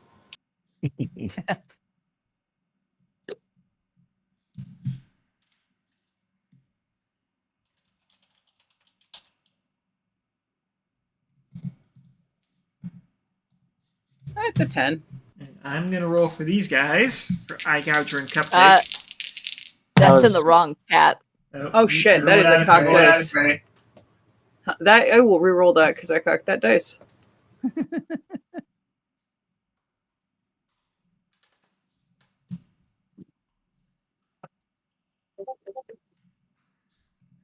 Well, when I rolled it in the actual dice channel, that's a 23. So hopefully, Okay. Yeah. So Eye Gouger is being is eager to take the snacks, but otherwise being behaved. You end up being kind of tossed by Cupcake, however. I'm pretty sure Lantern is laughing and informing Cupcake of what a cutie she is the whole time, but I don't know whether that actually makes it look less threatening or not. Or if it just makes Lantern look like an insane person. More of column B. As Cupcake kind of rolled a 2 on, or kind of, not a 2, kind of rolled a 1 on staying behaved. He was a 2 after the +1 to the wisdom. Well, Lantern, who is dangling from her jaws by the back of her robes, is also squirming around, attempting to pet her and telling her. You got tossed. You didn't get. You're not hooked or anything. You end up getting tossed. Gotcha. Do I need to roll to land? No.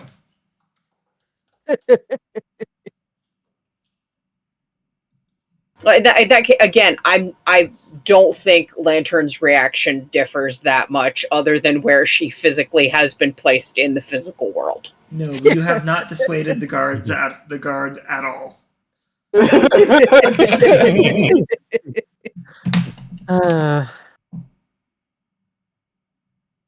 Trust me, it'll be fine. They'll be fine. They were just in a city full of horses. Okay. I'll take your word for it. Thanks. Of course. We'll keep an eye on him, I promise. Yeah. That would be greatly appreciated.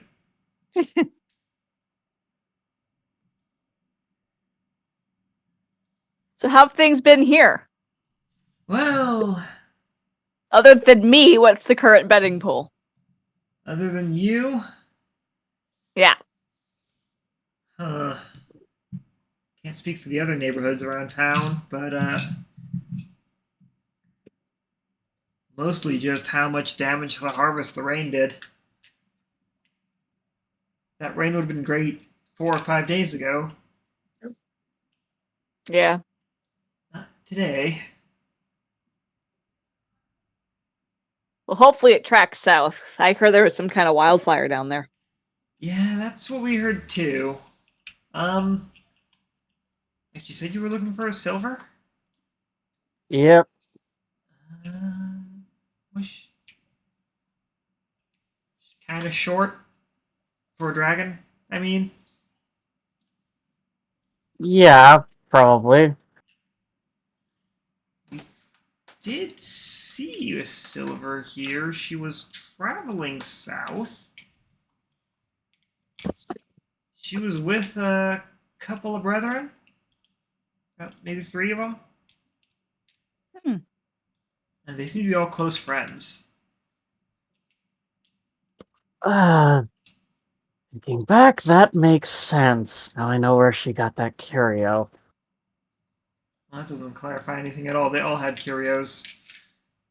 Did the silver have one that projected her voice? I don't know. They didn't use them out of not wanting to bother the peaceful living here. Fair enough. Well, it's a Did they lead. did they say where exactly they were headed?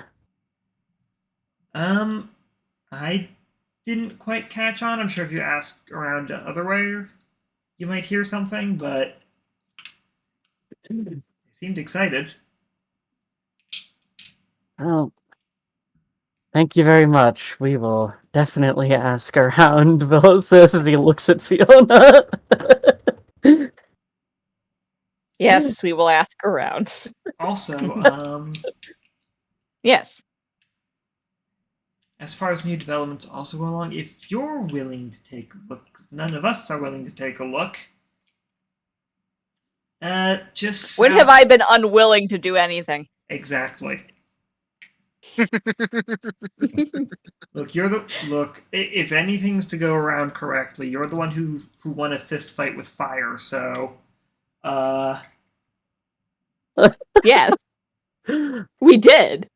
exactly. So We still have the fire essence to prove it. Yes, we do. huh. Right. Anyways, there's this just on the southern edge of this town, there's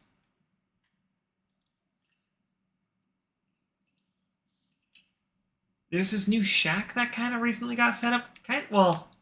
Calling it a shack's a bit of an insult. It's actually kind of a nice looking place from the outside, but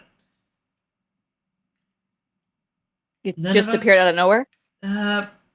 like a week or two after you had left to the monastery. That would have been years ago. Yeah, there's nobody we know who lives there. He comes into town regularly, but nobody actually has wanted to go over to his place. He's a bit of an odd fellow. Fiona looks concerned and confused. What's his name? I never caught it myself, but you'll know him when you see him. He's a very, very well-dressed wolf. Like, you would think he's Louvain nobility. Hmm. That is definitely very odd. We will add that to our places to ask around. Of course. That would For be- right now, I think we should find a place to set up to set the wagon and get our bearings. I guess good luck convincing one of the stables around here. Lantern considers this and says, "Tell you what, you guys take a look around town, and I will find a nice place on the outskirts to park this." Fiona, you know that the outskirts would at least be a solid 30-minute walk back into town. Yeah, that's That is why Lantern is telling you guys that perhaps you guys could get started on productive parts of your day, and she will meet up with you later. What I'm getting at is it would be a situation of you would not be able to keep an eye on your wagon or have an Got it. eye to be kept on it. Lantern is going to mutter to herself, maybe a kennel instead of a stable.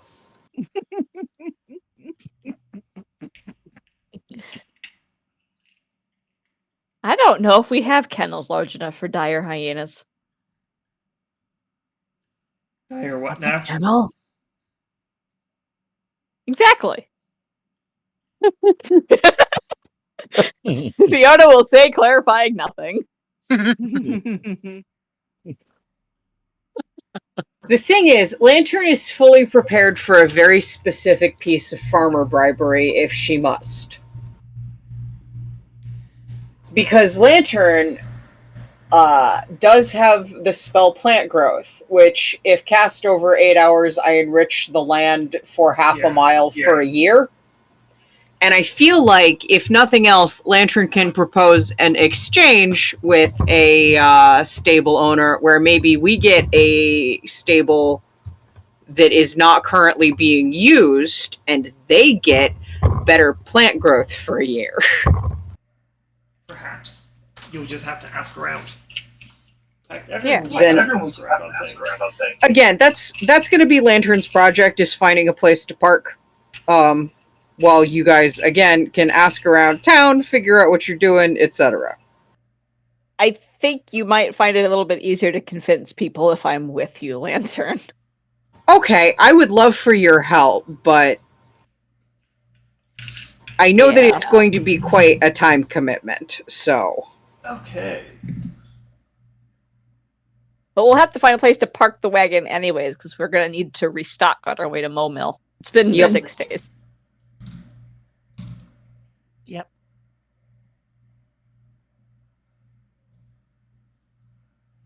Alright, into town we go. Well, into town proper. Hoping to use connections from Fiona and powerful ability offerings from Lantern. Does Fiona's family own a farm?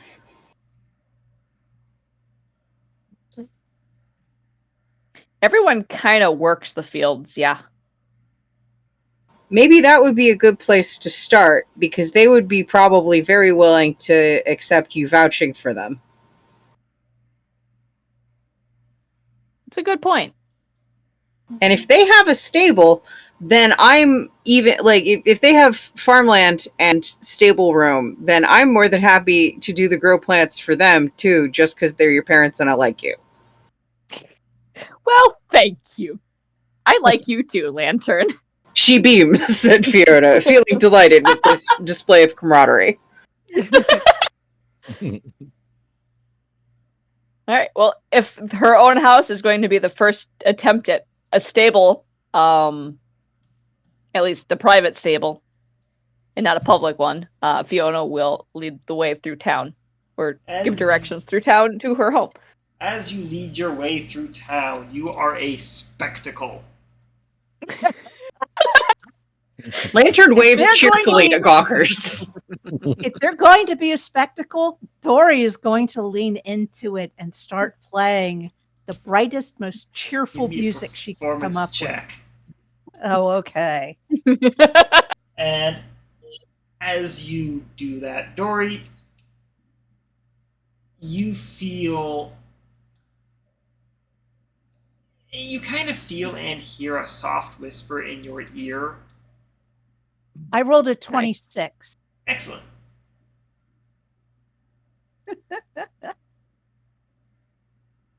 But you hear kind of a soft whispering in your ear of they're watching.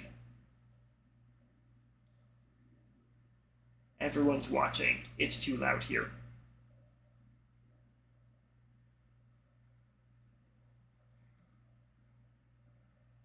And she just kind of grins and kind of thinks to this voice, well, duh. I'm a bard. I want people watching. It's kind of a nervous sort of voice. Yeah. But performance 26, yeah, no, you are making quite the spectacle. This is not a negative spectacle. But Fiona, this is going to be the talking point for at least a generation. Yeah, it is. Look like a parade. We have exotic animals, a weird little goblin creature waving enthusiastically from the front seat, a hometown hero, and a bunny on the roof playing the lute.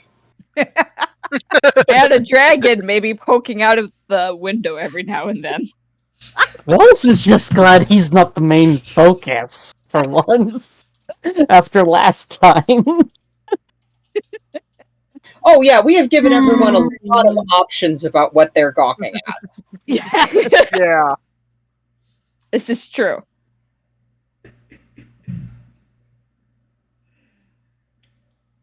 Okay, so Dori's loving the attention.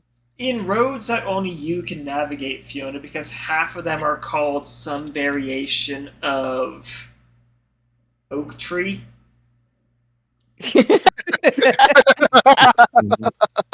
How original. Oh, look, the intersection of oak tree and verdant oak. Quite literally. And also, they're still very much so natural, meandering village and farm town paths. Yep. You get used to it after a while, Fiona will say as she points out where to turn. I can see how you got so good at directions. You would need to be.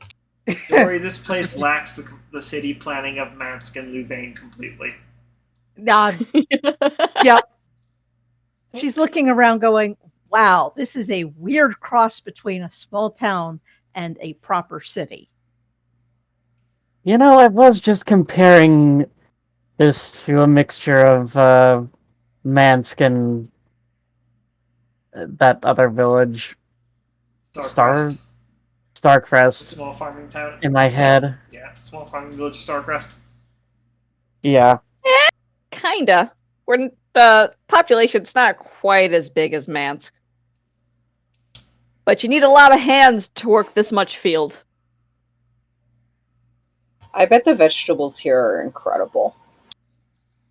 There are a few town guard who are trying to make it look like they aren't following you, but it's quite obviously the same, like, 3 guys every time you see them. They've all been waved at so much. These guys don't know how to settle. Fiona gives them all a thumbs up. And a grin to let them know that, yeah, she knows they're there. Yeah, they know that you know.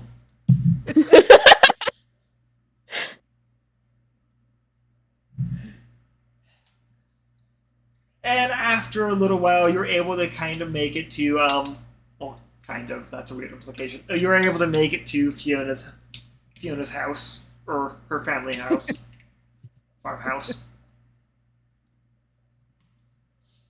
I would not be surprised if they're already aware we're in town. Oh, absolutely. Yes, with the splash we're making, the whole town knows we're here. Yeah. Well, There's no trouble about our arrival. We have 2 ribbon never this group's specialty. We have 2 ribbon festooned carnivorous monstrosities pulling our carriage, and they are not the most interesting thing about us. You guys came in with all the subtlety of a nuke. We were not hiding. No, there's Nope. no reason to be subtle. Y'all are just short of a few searchlights and an inflatable arm map. Oh, Dori will cast stagecraft and put a spotlight on the wagon. Oh no. You guys are already at your destination. No need to do that. Okay. Please don't.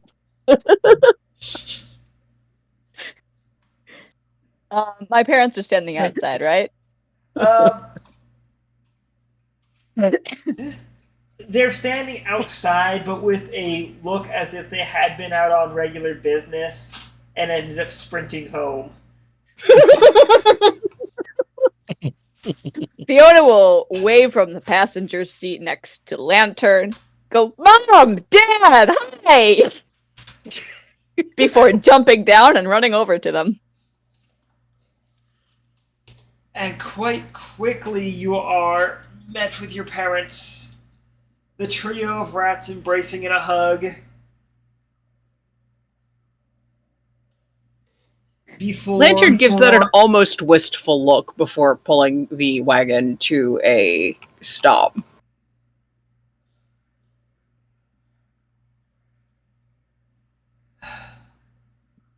Sorry to drop in on you like this. I tried to send a letter in advance letting you know we were coming, but I think we outpaced it. We got your letter just yesterday, Aiden says. while looking over to your wagon is it would have been nice to know ahead of time you were what are those things? Hyenas? Large hyenas. This one is Cupcake, and this one is Eye Gouger. You can tell because in the fake jewels, I picked it out on their harnesses.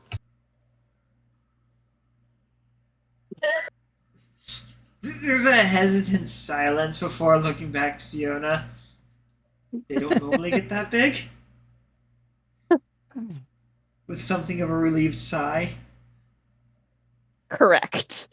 They don't usually get this big. I think there's a specific variant of hyena that gets this big. Oh.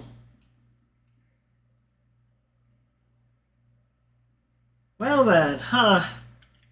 We stole them from a dungeon. Well, you've certainly been doing well for yourself then, I see. Yes. People will Anyway, around town I should introduce you to everyone. Oh, you absolutely must. The neighbors are going to love to hear about this. Yes. And their neighbors. Now, Dori unfortunately, the elk went home to his fiance, so he's not with us anymore. Such but a shame. his We wanted position- to meet him. That would have been great, and I'm sure he would have loved both of you. But we did have a new arrival that I haven't told you about yet, so Oh. I am excited to introduce you all. I'm excited to meet him as well. However, before we All hit right. introductions, do we want to take our break a little early? I would like that. That sounds good. All to me. right. That's a good idea. Okay. Okay. Take our break a little early. I'll see you guys in a few. Okay. All right, see you in a bit. See you in a few. Alright, and welcome back, everyone. Just as we left off with... I have to introduce the party to Aiden and Cara Bell. Fiona's parents. Indeed. Yeah. Yay. Yay. So as everyone comes off the wagon, Fiona will start with, this is Aiden, my dad, and Cara, my mom. Everyone. And mom, dad, these are, and she points, starting with the tallest. That's Vellos the dragon. Silver. Pleasure to meet you. This is Dori. She's from, you said you were from Levain? Yes. Yes. It's a pleasure to meet y'all.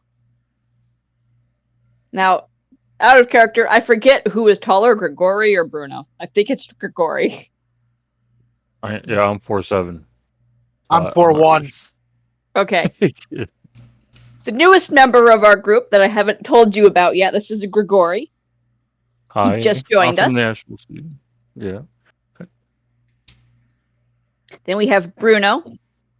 Bruno is very close with Dori.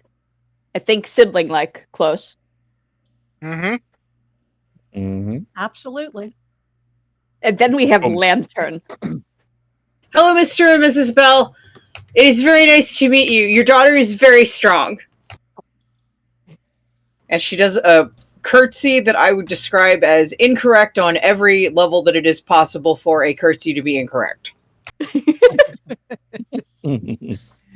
Well, in response, you're given a small bow from Aiden and a proper curtsy from Kara. As it kind of quickly becomes, oh, hang on a second. It's a great pleasure to meet all of you. They both say quite excited. Though there are still some looks thrown towards your hyenas.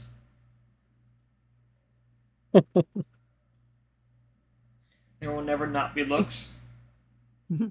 We do need a place to park them. Yeah, I can see why.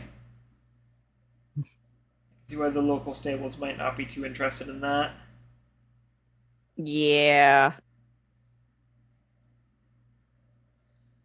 Yeah. I promise they're very well behaved, Dad.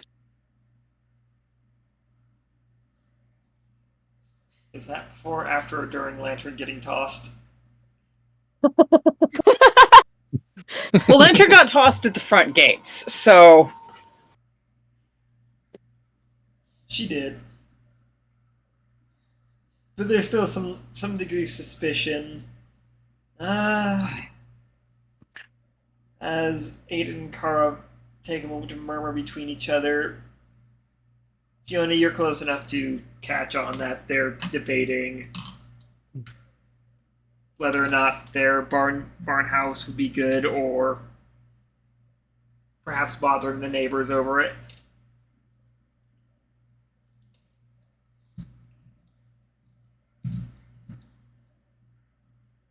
Before Kara speaks out loud, well, I suppose you could all just take your animals over to our barnyard, over to our barn house. We're currently not using it right now for anything other than storage. if they're pointing at a specific building, Lantern will salute and begin unhooking the hyenas in order to lead them over there to... You notice her load a big sack onto one of their harnesses where she has a hook for this purpose, and you guys have been watching her enough that you know that that bag is basically jerky. It was the oats bag. But now It was it's for jerky. A specific building would get pointed out not too far off, down a field. Through a fence. Lantern thanks, salutes, and goes to get that situated. Dori is looking around, fascinated at a real farm, a real farmhouse. Farmhouse. There's a few other She's a city farmhouses girl. quite close by. Yeah, she's a city girl. You're You know, on a this dirt road. She's fascinated. Lantern will return after she has... she's setting up the hyenas basically the same way she would if they were staying in town. She's making sure they have plenty of food and water, and then... Which is easy enough. Well, yeah, she brought the food with her. And once she's taken care of that, she returns. And she has many questions, such as... Which ones of these fields are your fields, and how far out to the fields go, and are fresh vegetables way better than after they've been in a cart for a while, or just a little bit better? Those fields about that far and significantly better.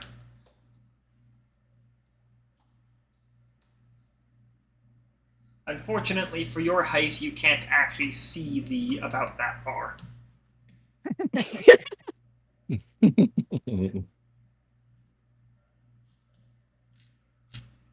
She would also probably, with very little preamble, ask them if they would be interested in her casting a spell that makes plants grow better on their field for a year.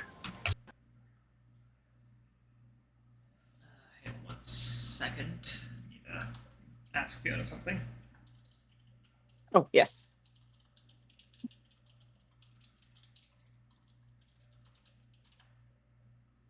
Okay.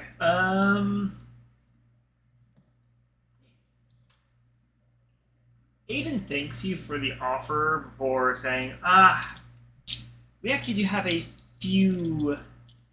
There's actually already a couple of druids that live here that help out a lot with the fields.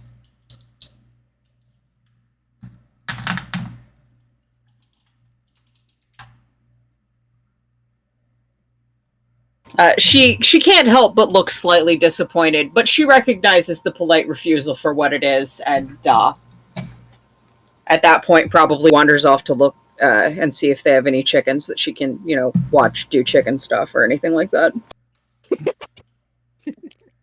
All sorts of things to look at farms. They don't appear to have chickens, but the next field over has chickens. Well, that's good enough. Doesn't matter whose chickens they are, they're all good for staring at. Absolutely. It's also worth noting, the significant height difference between Fiona and her parents. Fiona falls They're much into taller? Fiona Yes. falls under the small size category. Her parents fall under the medium size category. So I'm guessing they're 4 feet minimum. Like 4'6". Probably minimum. closer to 5. Yeah. Gotcha. Yeah, 5 to 6. Yeah. They are well taller than her because rats are extremely variable, as it turns out. Exceedingly. So her mother's like 5. So Kara's like 5'5". Aiden's like 5'7". I am Oh pretty my. sure as soon as she gets bored of the chickens, Lantern does in fact go up to very subtly, by which I mean loudly whisper in Fiona's ear, "Do you ever get a crick in your neck when you're looking up at your dad?"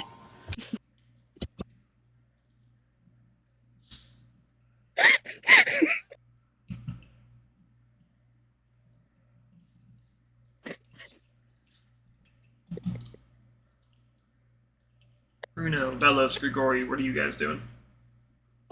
No.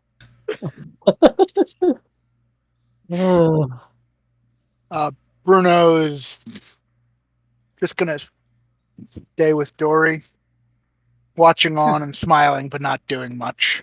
Okay.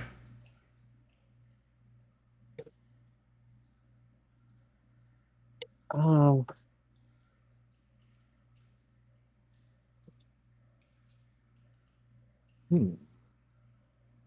Vellos doesn't really want to ruin the moment. He's just chuckling softly to himself. And Grigori?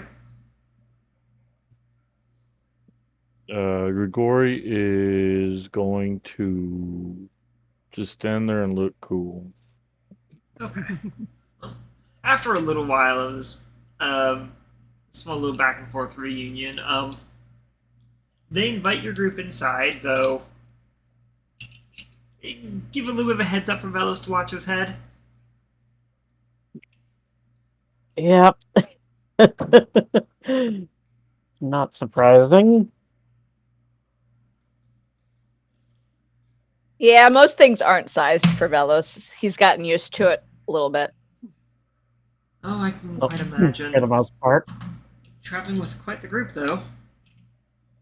The It's exciting been group. exciting. I can imagine it's been very exciting for you. Yes. It's been amazing. The guards mentioned this weird house that showed up shortly after I left. I wouldn't say it was shortly after you left. I think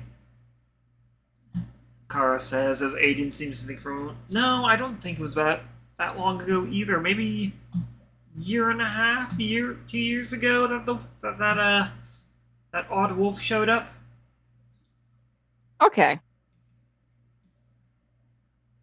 Construction may have started shortly after you left, but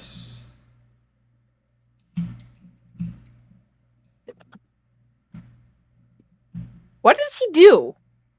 he does a little bit of Is this, he- a little bit of that. He's a little talented with instruments. Instruments? Wait, instruments? Yes, like music.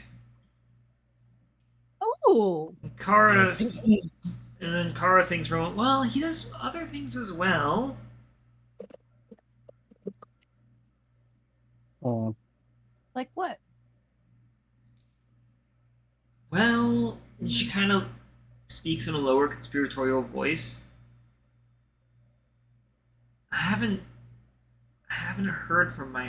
seen from myself, but I hear he can talk to ghosts and get them to manifest. Oh my. Oh dear. Bruno points And at Dori Dori is and goes, just "She beaming. can too." Hmm. Fiona Vellos' also head- points at Dori. It seems Same with Vellos. Dori, you're We've given got a very one of those. Dori, you're given a very conspiratorial look.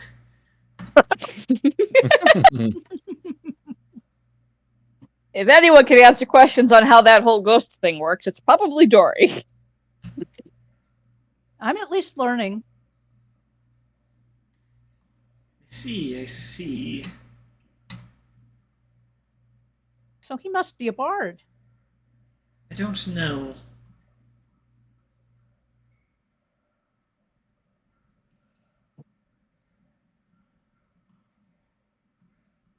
Well, we could definitely go and talk to him. Yeah. Since I'd like Vellos that. is going to ask around town anyways. He's looking for his sister, so. Yeah, apparently she came through with a bunch of brethren. Oh, yes, no, a silver dragon with a group of humans had come through here recently. There was in total 4 of them. I They all see. seemed extremely friendly. Huh. Do you know if they stopped by the strange wolf? They may have had a chat with him at the market, but nothing else, Hmm. as far as I'm aware. Huh. My sister loves music, so thought that might have been one of the reasons she came through, but Huh. No, but definitely the entire group seemed to have some kind of appreciation, have a big appreciation for music.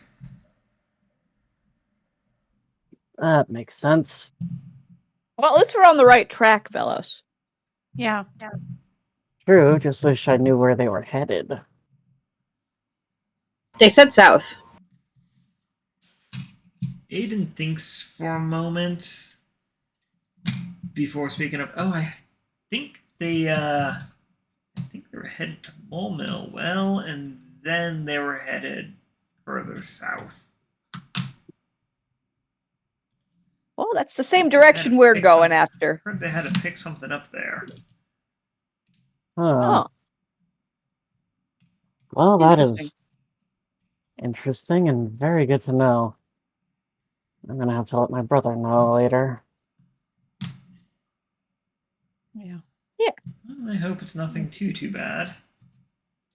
Nah, she just... she ran away from home without telling anybody where she was going.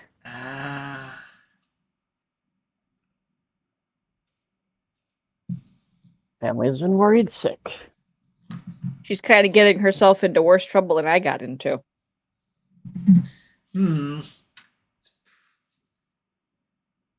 That's something of a challenge to beat. I don't know. Lana's never been as punchy as you, Fiona. Yeah, but I never ran away from home. I just caused problems. Or problems found me. Both kind of happened. I think you went out looking for the problems mostly. It's Well, funny, I mean, I can believe it. it's hard to really think of you as actually looking for trouble. I mean, stopping it, yes, but well, they were bigger kids messing with the smaller kids, and I had to tell the bigger kids to stop. oh, They don't want to listen to me because I technically count as a smaller kid, and so it usually always escalated. ah, But you didn't. They're have to never break expecting. You didn't have to break anyone's nose over it. He had it coming, Mom. They're never expecting how efficient you are in body mass to punching. This was before I was trained, Lantern. That's amazing. Yes, and we're quite disappointed that that's what they decided to train you on instead of putting some discipline in you. I learned about magic. Oh, you did? Yes. Fiona looked at her entire group and goes, I'm the only one who actually knows how the magic they all use works. She helps us a Dori lot nods. with that. It's rather ironic, honestly. So none of you, you're all spellcasters, but Fiona's one who understands that. I have no idea how I do anything that I do. It just happens. I know some, but Fiona actually seems to have read the books. My magic is either instinctual or comes from my deity. Rasta likes to send me magic. A small Oh, shudder. babe, for me. And what about you, I play hide- Dori? I'm gonna raise my hand and say, I play hide and seek really, really well. Hmm. I mean, that's also a very good skill, especially if what you are hiding from is a big monster that wants to eat you. I don't think Grigori actually knows magic, now that I think about it. He just joined us, so we're still learning his skill set. But he Yeah. seems to be better at the opening chests for us in the dungeon. And making Oh, sure we yeah, don't that- get locked in a room. Yeah, at least I didn't need to make a third set or fourth set of lockpicks for him. Yeah, I'm really good at hiding. Oh, and stabbing too. Dori kind of walks just over to Vellos. and puts Stabbing her hand on his monsters. shoulder. Fiona clarifies. I kind of Yes, figured, just stabbing like you're monster. good I'm at on a punching. point. Yes.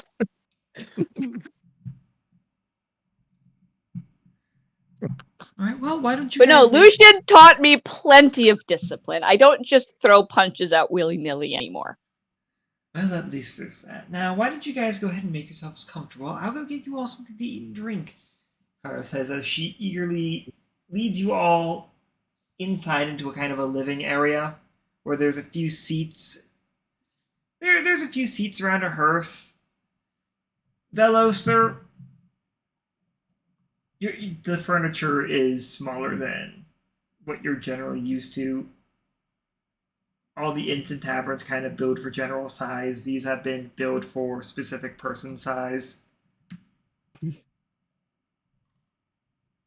As Kara- Cross-legged on the floor. At least it's a nice hardwood floor. True. As Kara eagerly makes her way to the kitchen to prep some snacks and drinks, leaving you with Aiden. If the Lantern, kitchen are you is still- if the There, kitchen yeah. is visible, then Lantern is trying so hard to look at it without actually going into the room that she's not been invited into. But she has got her neck fully craned. It is not subtle that she is trying very hard to look at kitchen. The kitchen is Fiona will visible. lean into the kitchen and go, "Hey, Mom, Yes? Lantern is the cook of our group. I think she would very much like to see how you're preparing the food." Oh, yes. Come in then. Oh, thank you so much. I'm very excited. And true to her word, she excitedly goes to see how it's done by somebody who owns a kitchen. It's a Because now small... Lantern's a kitchen owner. This is a small room. It doesn't look like it had initially been intended to be a kitchen, but kind of slowly turned into that simply out of living in a farmstead. Dori, just as something as Dori and Bruno would know, most homes in Louvain don't have a kitchen. So, This is a room that sort of became a kitchen because it was close to the hearth. kind of. There's also a case that most people living in the larger cities just don't have a kitchen. Yeah. It's, Well, yeah, they buy food from stands. Mhm.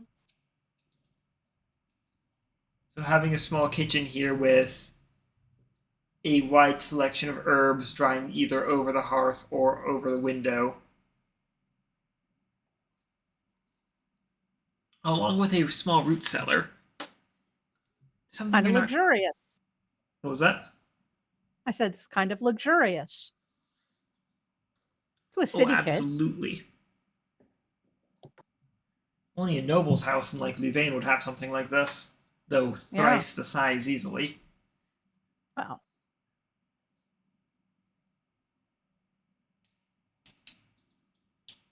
Now, you can hear occasional comments from Lantern in the other room, and they're all things that you have probably heard your mom mention with pride before. It's like, oh my goodness, I love the jar you have for catching yeasts. So, Because, in a non-supermarket society, you have the Yeah. jar open to catch yeast with the apple and the yeah. methodologies. So, with the rest of you kind of settled in. So, Adrian speaks up. How Yeah. have you been traveling well with the rest of the group here?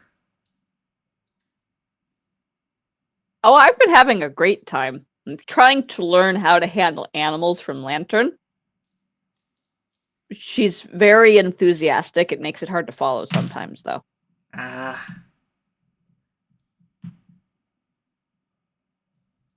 Fiona's very important to us. Dori will speak up.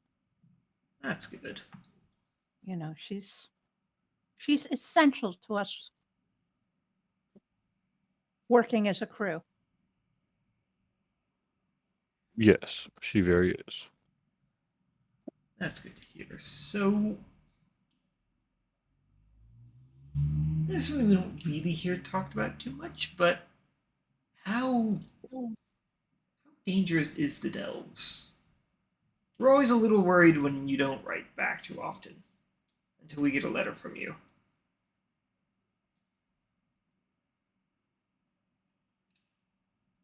Well, go ahead. I mean, they're about as dangerous as fighting monsters usually gets. To which you get something of a blank look.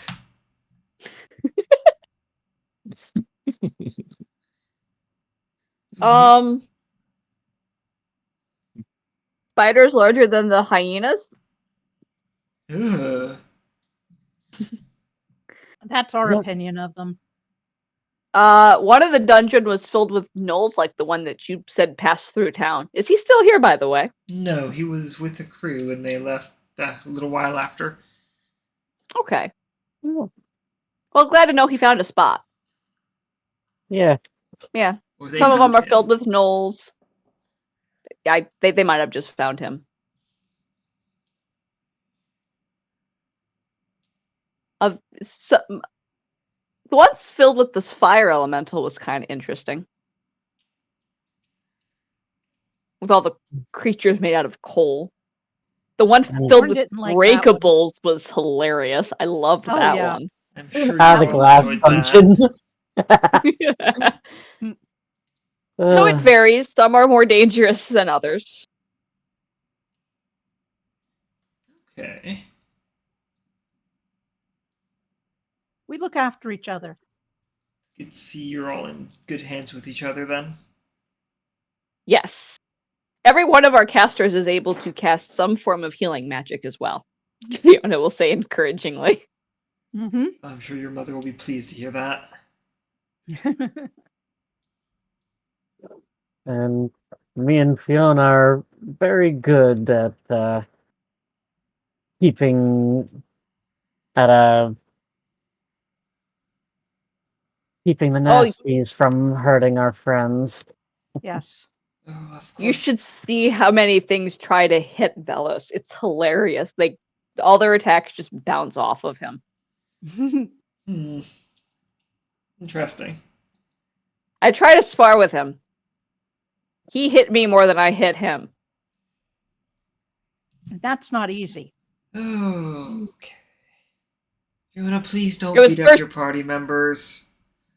It was first to 3 strikes, and I promise I wasn't going to hit him that hard. Don't It's beat a up your sport. friends. They weren't beating each other up. They were sparring. It was to improve their abilities and to have a good time. Right, Vellos? Yeah. Like, only Don't wasn't beat up badgered your into friends. half a dozen times. Well, how else am I going to get better at beating up armored things if I don't have a practice partner? I'm sure you'll find a way, Fiona.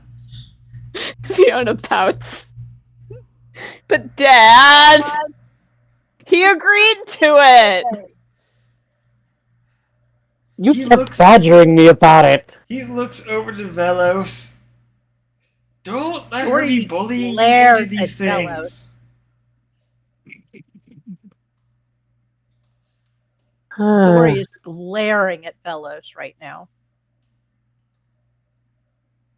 What? What did I do? Is Fiona your friend? Yes?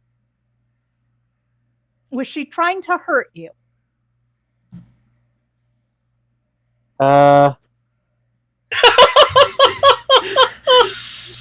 Was she trying to hurt you? Seriously? Vellos? No. Okay.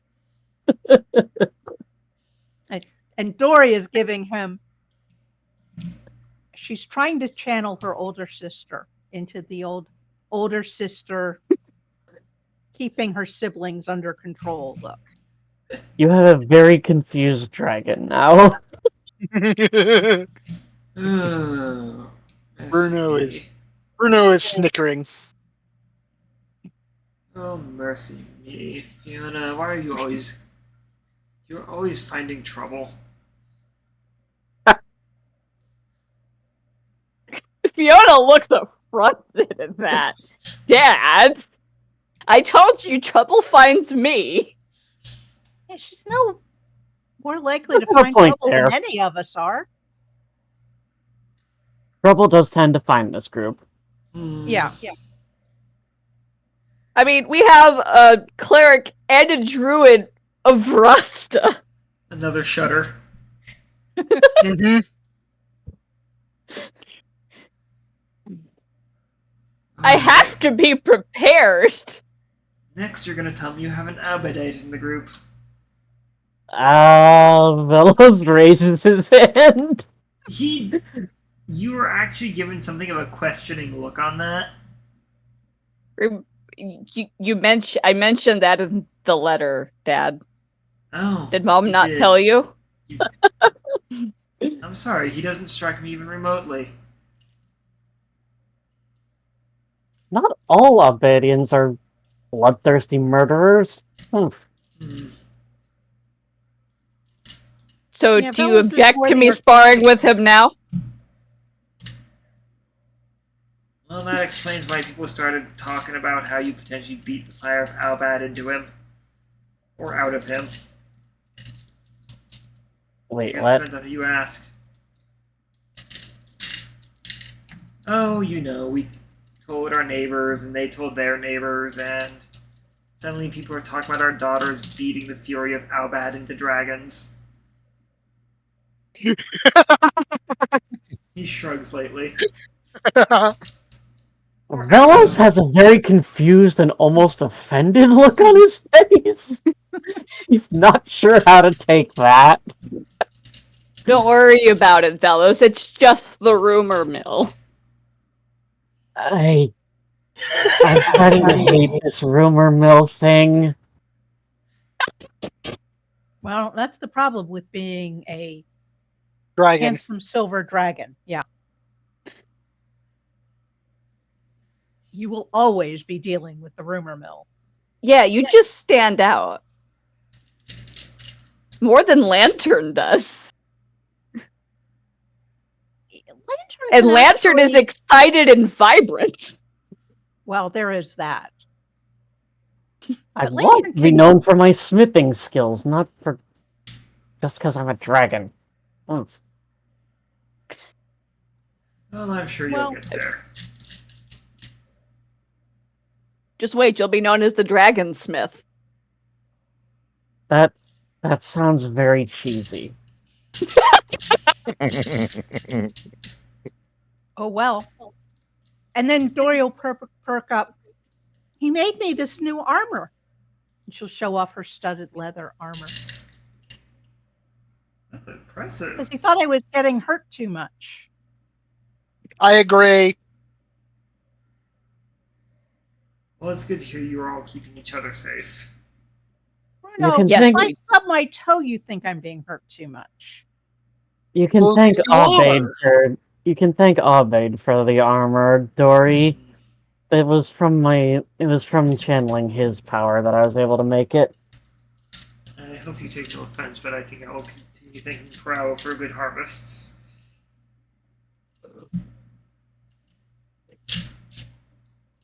I'm being very literal. I understand. Literally sat around for an hour meditating and turning hunks of short swords and some gold into that. Well, that Yep. must have been quite the sight. Is there anything else your group has been getting up to?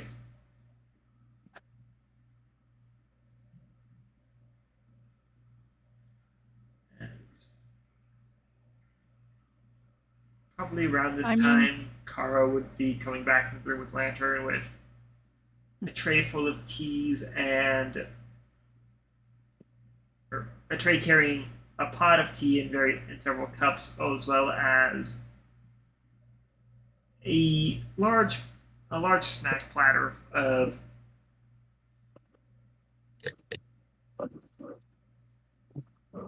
a variety of heavy plant-focused foods, typical things you find around kind of farmer snacks, heavy carbs. Yeah. Things Fiona hasn't had in a long time. Absolutely. Lantern is definitely helping carry things. It would have been significantly harder for Kara to convince her to not carry things, so I am assuming. Have you tried? Thanks, Mom. Thanks, Lantern. It is a beautiful kitchen. And did you know that the hearthstone is feldspar? Yes. Oh. Fiona will say, it's my house. I grew up here. Still, I love seeing a cool rock, especially when it's built into stuff. Well, I'm glad you're able to find excitement and newness in everything, She Lantern. beams and gives you a thumbs up, and then probably starts enjoying the shit out of some potato-based snacks. Bread, potato, tomato. Potato bread. Oh, absolutely. Bread with mashed potatoes baked onto it, probably. It is all delicious. That actually does sound kind of tasty. Yeah. Yes, that Dori does. will say thank you, Mrs. Bell. You're a course. lovely host. It's not too often we Yes. get guests out of town, and not too often we get friends of Fiona's, even after all these years. She says, quite clearly teasing you, Fiona. Well, then they're missing out. What is this? Is this rosemary? I think I'm detecting rosemary. Fiona just crosses her arms and hums at the teasing, but she doesn't exactly stop it because she knows that would be pointless.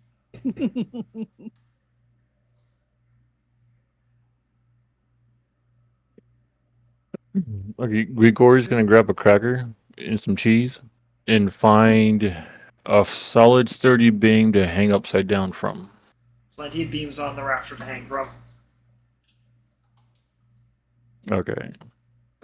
You are gazed at with a small amount of wonder, as Lantern had never in her entire life considered the prospect of hanging from the ceiling and eating a food. You've blown her mind and expanded her universe. Dori has images of Lantern trying the same thing. There have also been plenty That's of beams new. in the wagon to do the same thing with. Mhm. Yes. Oh, never mind. Not new then. Yeah. But has he done it where any of us could have seen it so far? Yeah. Is there? Do I make a check or anything, or no? Maybe for climbing the wall, give me an acrobatics or Okay, athletics. just make a athletics. As you're kind of given a questioning look, You can pick between the two. whichever you would be better at. I think it would be athletics. No, I always get them backwards. Acrobatics is dexterity. Okay. You're not the only one. Yeah, I don't have athletics, so acrobatics. So it would be. Let me see if I can get this right. 1d 20 plus. So it would be +7, correct? It would be if you're. Are you proficient with the skill? Yes. Then it would be Acrobatics, It would yes. be 4 plus a d6. +4 for d6. Ah, yes. Okay. We're using the proficiency die. Yeah, I keep forgetting. I've always done it with just a bonus. I've never done it with the dice. It's new to me. It's a variant rule that we decided to give a try on, and I think we might just use it moving forwards for all games. I'm liking Yes, it. I like it. Yeah. Yes, so do I. Yeah. It is I fun. like how variable it is. Yeah. Yes, 14. There are so many ways to roll a 12. There are so many ways to roll 12. There really are. But yeah, 14 is good enough to take an empty space on the wall and with a quick hop and a jump and a kick off from the wall, you are on the ceiling.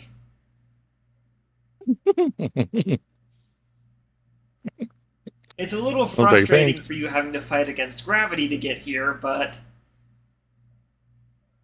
Yeah. Awesome. I'm going to eat my cracker.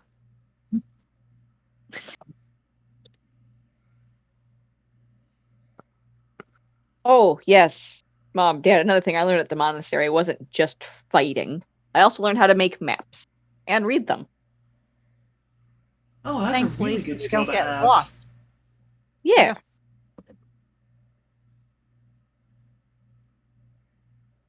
Yeah, come in pretty handy. And here we were worried about your... Everyone here was kind of worried about your small stature and not being good for farm work. There's only so much you can carry when everything's bigger than you. Exactly. Mm-hmm. Exactly the concern. Oh, there goes Fiona again. Demon Mike again.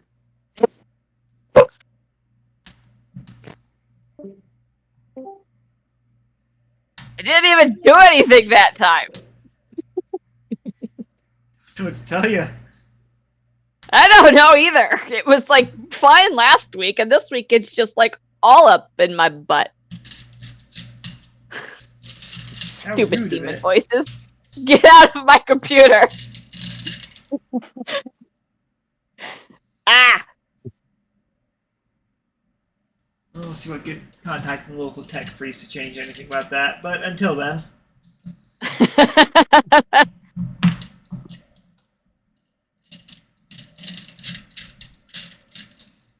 But yeah, so I do more for the group than just fight things. You don't have to worry about that. No, okay. Fiona's an essential member of our team. And she's learning very good how to be nice to animals and have them like you. Now, if only we could get the same for people. Yeah. People are so Dori much gives work you a puzzled sometimes, look. so. Well, if There's she no ever learns look. it, I hope she tells all of us. Oh, Dory, Yes? you have seen me try to barter in the shop that one time. Oh, actually, Well- that reminds us. Okay, that's Yeah. not your strong suit, but you know. Fiona, do you remember Lawrence? The donkey who was always causing trouble? Yeah, the one I beat up multiple times. Well, that doesn't narrow things down at all for a lot of people. For a lot of the other kids. Or, well, we're kids. It's amazing Yeah. how long... But yeah, Yes, he's finally got all that troublemaking channeled into something productive. oh, what did he finally decide to start doing? He's become something of a wizard. And he's got a little shop in Oh. town if you intend to stay long. A wizard? Yes, well, no real formal training, but... Once decided to study magic the hard way. better than a Mansque mage. Ugh. Bless you. Oh, no.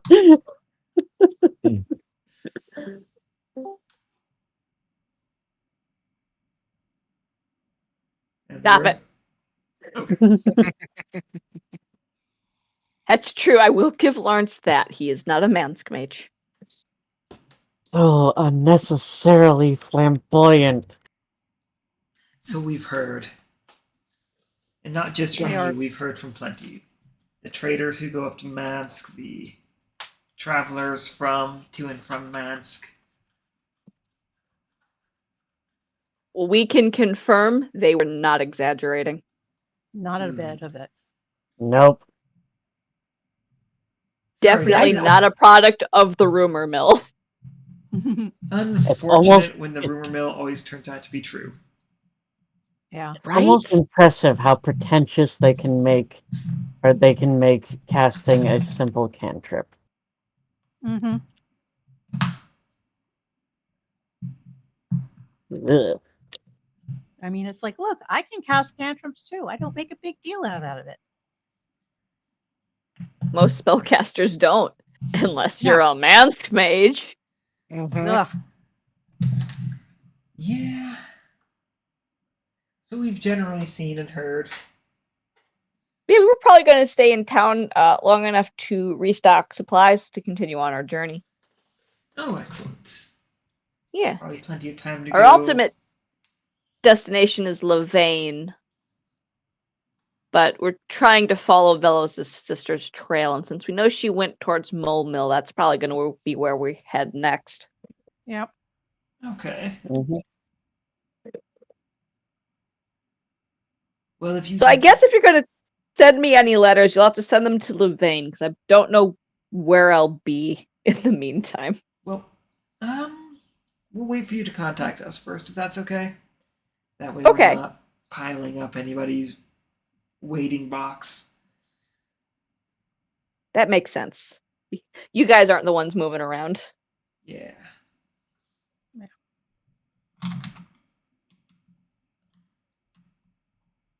But if you do plan on traveling the Lone Link, let us know. We'd like to know.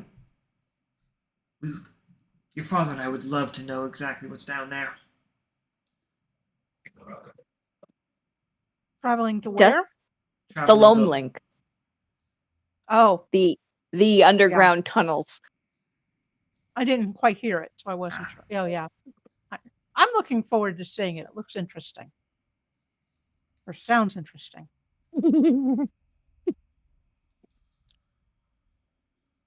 Who knows? Lana and her group might have gone down there, for all I know.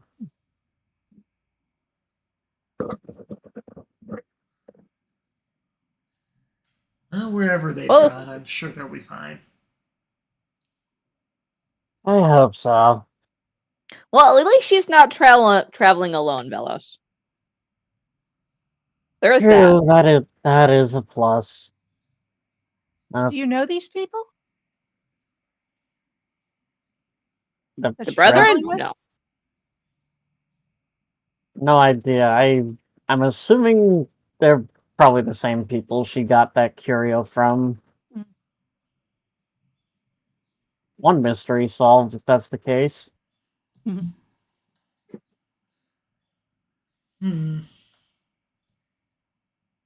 There might be. Well, I wouldn't hurt to ask around town for any more information.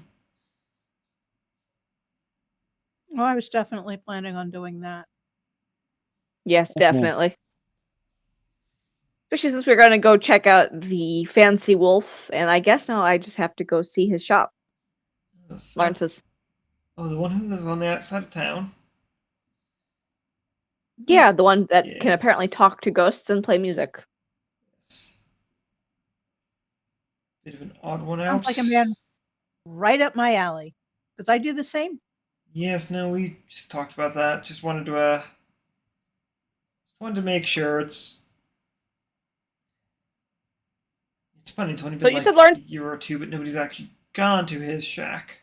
He's always come into town. Hmm. You said Lawrence set up a shop? Yes, Lawrence had set up a shop in town. Where is it? Actually, it's over by the general goods store, which this one will be more news for you, as this did actually happen about a few months after we sent you to the monastery. The general goods changed owners. Oh, they did. Yes. A sweet human lady by the name of Gabrielle runs the place now. Oh. Why'd the owners change? What happened? Just age. No, that makes sense. And she took more interest in learning how to actually run the store than their kids did, so while they still work there, she actually runs the place on the day-to-day.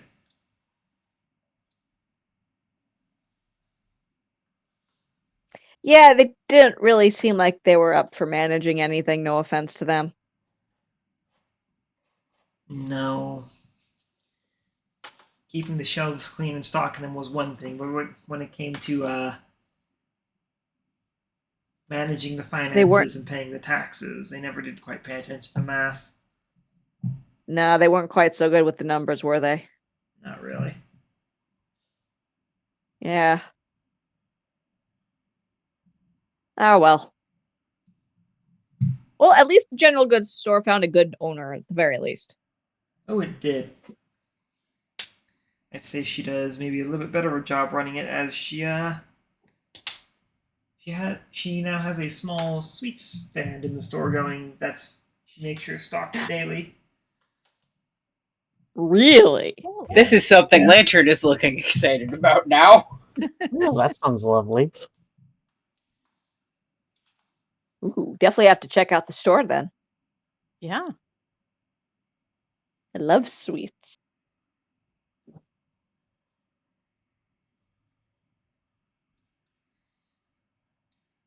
She makes a lot of her sweets using the honey made by the local beekeeper. It was Jasmine, was it? I think so. I believe so. Well, I'm glad she found someone who happily buys her honey. Same here. Because the bees do make so much. Oh, also, speaking of which, do you remember Augustus? He was around your age. He always swore up and down he was finally going to leave Goldentide. Yes. Because he was going to join the Royal Army. Yeah, did something happen to him? Yeah, he got stationed here. Oh, really? Oh, Oh, that's so unfortunate for him. There's something kind of comedic about it. A little bit. You go, you follow your dream, and you just wind right back up where you started.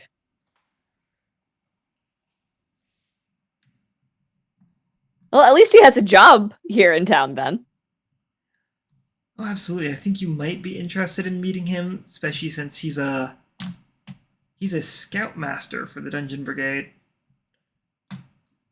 Oh, really? oh. Yes. Well, we are always looking for work. Yes, it is good to keep the finances up as we travel. Yeah, but just try not to mention we brought it up. Sure, of course. That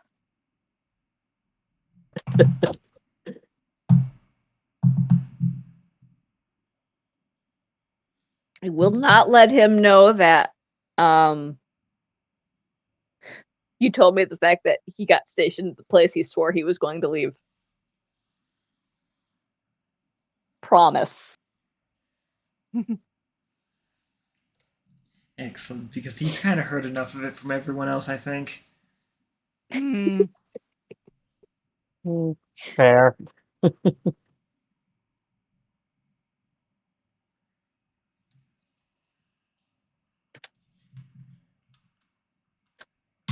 Alrighty.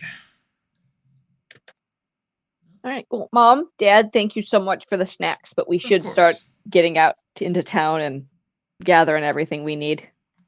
Of course. It's great to see you again. And if you decide to at least stay the night, you can come back here.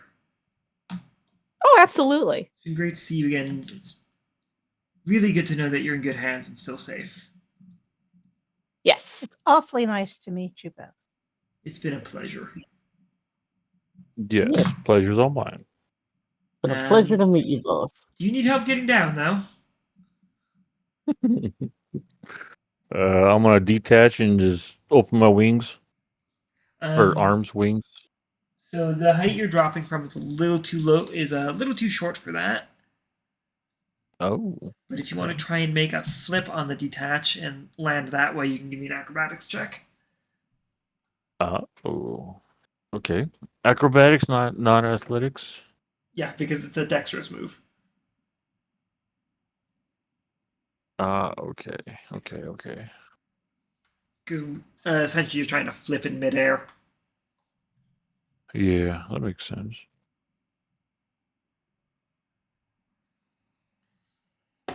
Plus 1, 6.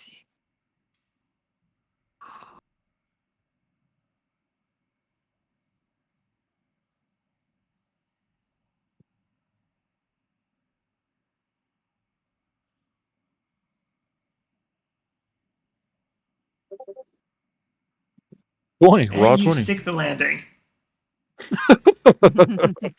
Nice.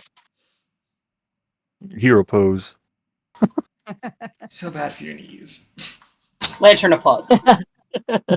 Fiona gives Grigori a thumbs up. I give one back.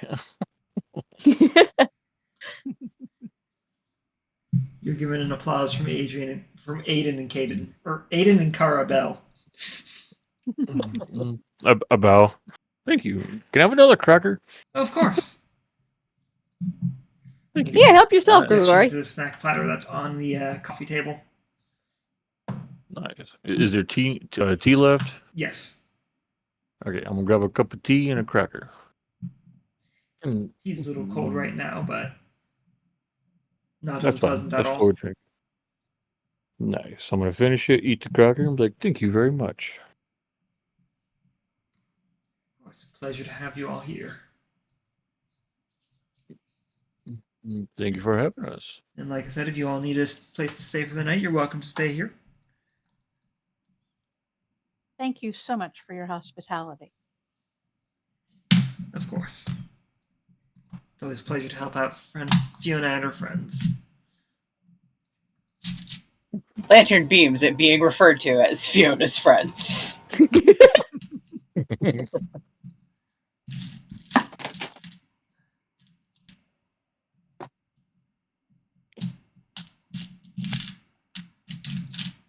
Okay, so the plan for the party is now?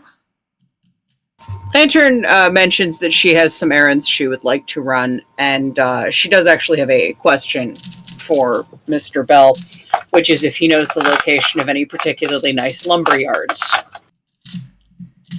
Not in Golden Tide. Unfortunately, a lot of the trees. There aren't a lot of trees here. A lot of the trees here are orchids or orchards. Sorry. So What are the barns built out of? What was that? What are the barns built out of? A lot of the lumber is imported. Got it. Yes. As you can see on the map, the closest Forest. yeah, the closest forests aren't particularly nearby, so Golden Tide relies on a lot of imported lumber from other places. Then she will update her request to if he knows a decent store where one could buy tools and perhaps incidentally lumber. You're pointing to the general goods store, but uncertain if they have lumber in stock right now. Reasonable. Looking for firewood? No, I have ideas. Big ideas. Oh. Okay then. And she is in fact going to go to the hardware. She is intending to go to the general store now. Okay. that's where most of us are going to be headed to. Fiona, you'd start to remember where that is. Everything kind of comes flooding back to you. Yeah. Fiona will definitely lead the way for the group to the store. Since she's interested to go there herself. All right.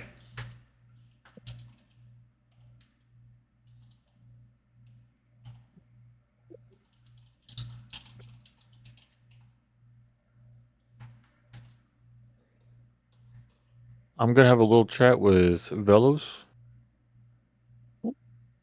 What's up? Is there any way you can make a stronger weapon than a rapier, by chance?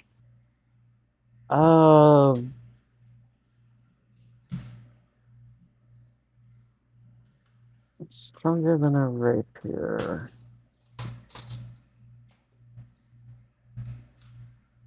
Let's... Gonna bust out the equipment section. There we go.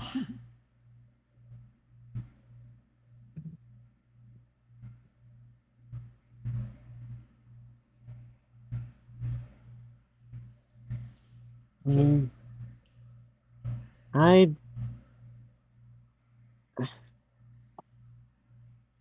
at the moment I don't think so. Rapiers, if you're looking for something quick and light, rapier's best you can do. At least my channel divinity can't make you anything better. Can you enchant it with something? Are you able to do that? Not yet. Oh, okay. I was just asking. the moment on the consideration of enchanting equipment, any spellcaster in the group would know that is just a situation of materials at this point. Oh. Oh. Yeah, we need the right materials for it. Okay. I'm particularly looking for something that can paralyze.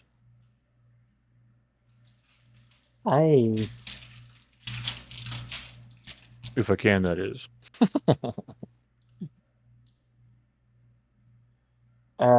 Question for the DM. Would I need to know a spell that can do that to enchant a weapon to do that? To paralyze, Yeah. you would either need to have access to a spell through your spell list or a scroll. Okay. I don't know if I have access to any spells that can paralyze. So, just for clarification for the entire party, aside from the standard +1 to 3 enchantments, any kind of special effect or damage effect enchantments, you need to have access to that damage type or spell effect in order to apply it to the weapon. An example would be Vellos. Vellos and Bruno could not apply poison damage to a weapon because they don't have any poison spells. Whereas I believe Lantern has poison magic in her arsenal, so she could enchant a weapon with poison damage. Okay. Yeah. Does that only last like a round or a couple rounds, or is it permanent? I'm just talking damage effects, so it would be like an additional damage die of poison. Okay. Okay. Yes. Yeah, like the mace I'm using gives me an extra die of fire damage on every hit, for example. Mine does Oh, lightning damage. My Morning Star. nice. That's cool.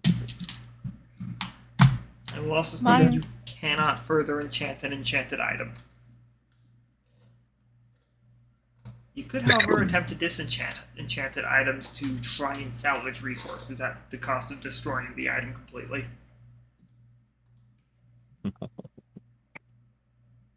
Okay, I was just curious. That's alright.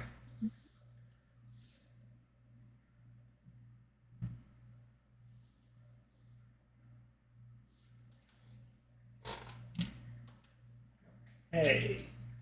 So with that, making your way to the general goods store. Yeah.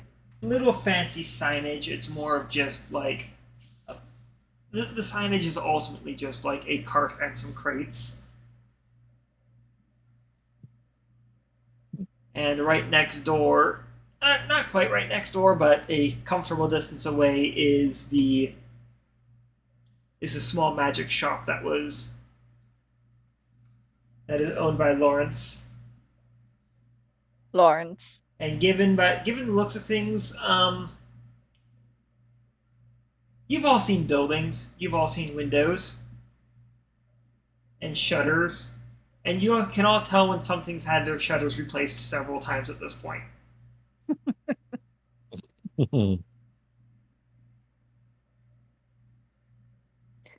Seeing that, Fiona snickers a little bit. I can catch up with you guys in the general goods store. I'm gonna go poke my head in at Lawrence. See how he's doing. Okay. Okay. And Lantern is going to confidently march into the general goods store looking for a small assortment of objects. Dori will say, unless you want company. If you want to come, you can. I won't say no. I don't want to impose, but no, me, I'm No, you- curious. I mean, you can definitely come. I know you're interested in any kind of thing magical. Okay, cool. Me too. Can I go? Sure, Awesome. absolutely. Okay. One's about to get the most customers he's seen at once in a long time. Right? Yeah, and probably the Yep. most eccentric group. Right? Yeah. Definitely something. Let's go ahead. One of whom he's probably not going to be excited to see. Oh, yeah. Let's go ahead and start with the people going to the general goods store. All right. Lantern scurries around the store looking both to resupply on just general food ingredients for the road. And she is also looking for rope and planks. And if they have paint, she is also interested in that. Paint does not appear to be sold here at all. This is going to be but is it colored varnish or just to make shiny? it's wood varnish, just regular wood varnish. Okay, in that case, she's going to look for a chisel instead. Chisel, easy. Okay, she's looking for a chisel, 2 planks, a couple feet of rope. The planks you're finding. If what you're doing is what I think you're doing, the planks you're finding are long enough that you'll probably just get one and cut it in half. That would... Yes, I am absolutely doing what you think I'm doing, and yeah, she'll just get one and cut it in half, no problem. Okay. In between being confused as to what the heck Lantern is gathering How much supplies rope are you for. getting? You know what? Let's go ahead and just make it 20 feet of rope. 20 feet, that's going to run you 4 silver. The wood's I've going to marked run you that up. 5 copper. The chisel is going to run you about the same at 5 copper. I'll subtract another silver, and I'm also gonna, just looking at my ingredients. Oh, let's go ahead and get another 10 pounds of random ingredient food. A silver and a question of if you're prepping for a party. Well, it depends on what you mean by party. If you mean a gathering to celebrate an occasion, no, I am not. If you mean a party of adventurers who goes in a wagon and I'm cooking food for them, yes, I am. Well, that seems like a pretty good party that you got going on there, then. Oh, yes, everybody in it is so cool. It's never boring. Sometimes that's not a good thing, though, but... As she kind of wraps up your purchases in some thick brown paper and ties it off neat. Well, at least for the cooking goods are tied off neatly. Lantern thanks them. Before we go, she also intends to stop at an actual butcher store for scraps for the hyenas, but for right now, she, chuckling to herself in a very suspicious manner, takes her parcel and looks for someplace perhaps a little out of the way. Probably back at your wagon. Probably, yes. She probably will chuckle all the way back to the wagon if not counter-indicted, so... Okay.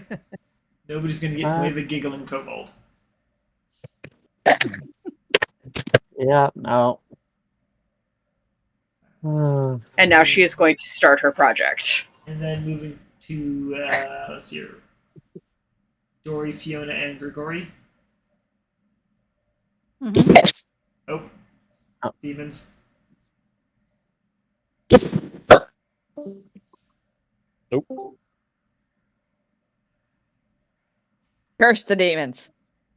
As one does. Anyways.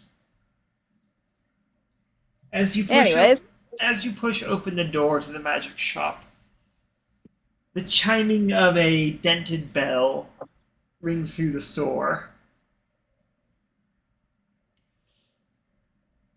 And at a counter on the far end of the room, a young adult donkey. He looks up, excited for a second. His eyes fall on you, Fiona. The excitement drifts from his face with a faint, "Oh no."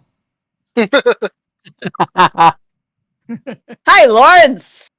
Hi, Fiona. I heard you're studying magic, of all things. Yeah, turns out I had something of a bit of a talent for it. Heard you've been Here's the funny thing. delving. I have been delving. I'm sure, though, it's not surprising that I have a talent for that. No. My jaw still hurts some days. Yeah. I mean, you had it coming, dude. You didn't have to hit that hard. We had to go to... In the middle of the reconstruction, I had to go to Louvain to find someone who could fix my jaw. You were holding him upside down by his ankles. Still. Jesus Christ. Lawrence, I'm just saying you didn't someone have was to go going that to hard. stand up to you eventually. I'm just saying you didn't have to go that hard.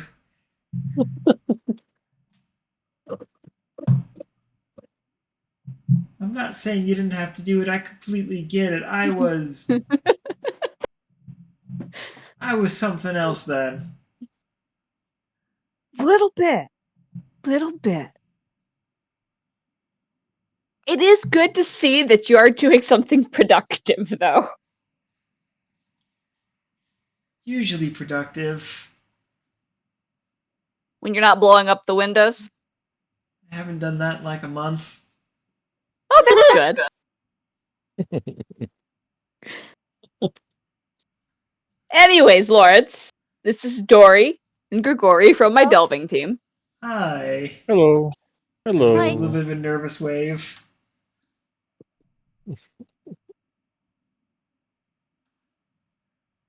Were you looking for anything? Mostly just kind of getting to meet all the people who know Fiona. Kind of fun. Makes me kind of nervous about what's going to happen when we get to Louvain, but Hmm. You're like, I'm new. I'm just following around. Well, Anyways, Lawrence, I actually studied magic in the monastery, even though I can't do anything with it, other than leech off a little bit of residual energy in the air. Believe it or not. I believe it.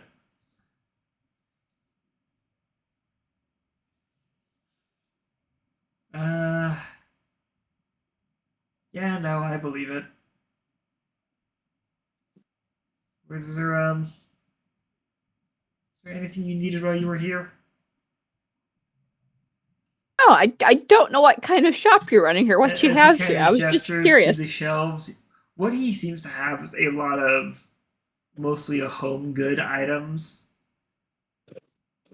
A quick perusing of the shelves would show things like knives that don't dull, cast iron cookware that doesn't rust, rope that won't fray.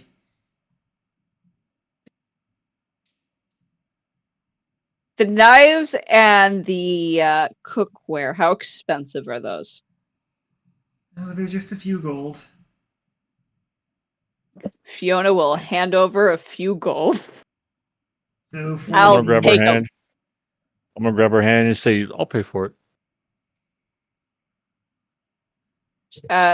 Grigori, you don't have to pay for it. I promise.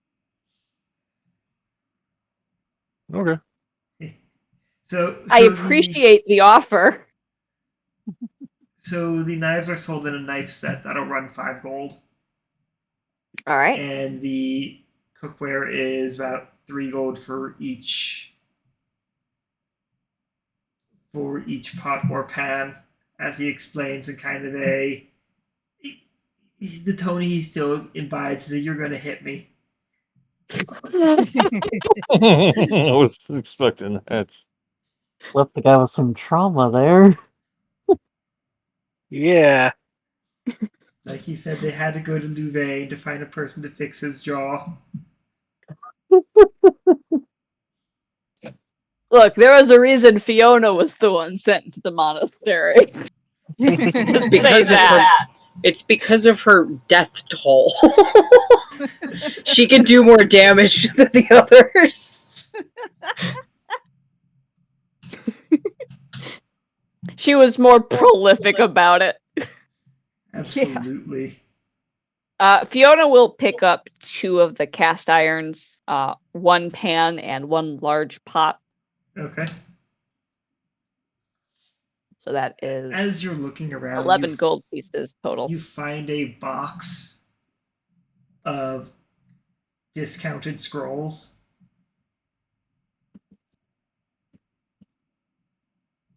Ooh. Now, the concerning issue is they are priced from 5 silver to 3 gold, discounted scrolls. Hey, Lawrence, why are these discounted? Some of them are a little more literal than what you would think. Fiona will look at one of them. As you're looking at a scroll of Misty Step.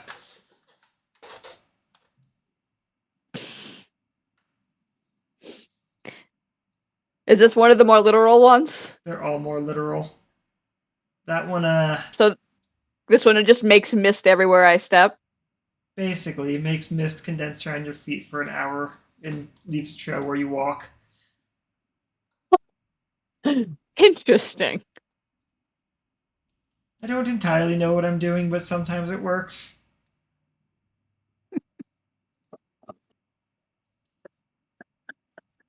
Hey, Dori. Yeah. We have a couple of spell scrolls ourselves.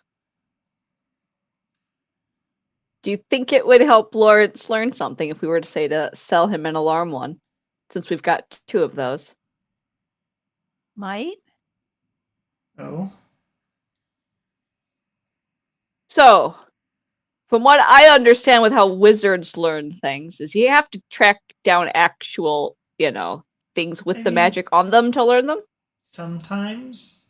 Or we can do a lot of experimenting until we can get the right runes down. Well, you have this whole shop here. Usually. It would help if you could, set an alarm on it or something, right?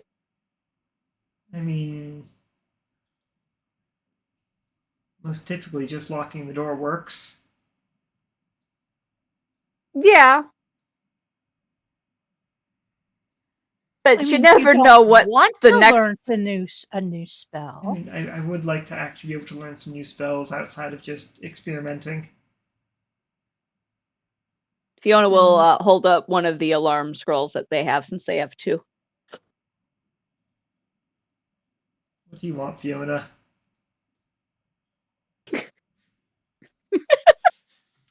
I don't want anything weird, alright? Why do you assume I'm just trying to ring you for everything you're worth, Lawrence? Reasons. You're not doing anything wrong right now. I have no reason to beat you up. I know, but it's what you just said right now.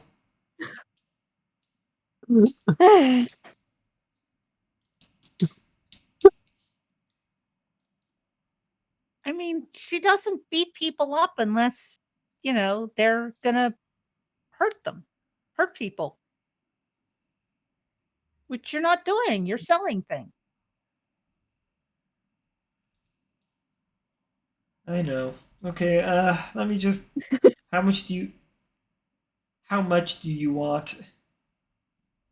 What do first level spell scrolls usually go for? So typically speaking, from what you've seen in the other magic shops the proper magic shops you've been at, such as in Gosier and Mansque, usually a first level spell scroll can go between 30 and 90 gold depending on the spell. So not an egregious price by any means, as scrolls and potions are typically easier to make, but they are. When was the last time you heard of a reusable potion? Right? Yeah. All right. With wizards, my understanding is that they can actually use a scroll and put it in a book and keep it forever. Essentially, yes. Yeah. So, Lawrence, question. Yeah. If you learn one of these spells, would you be able to recreate the scroll for it? Pretty easily. I do have a few more proper type scrolls, though nobody's really needed them here. What do they do? Oh, mage armor, fire bolts.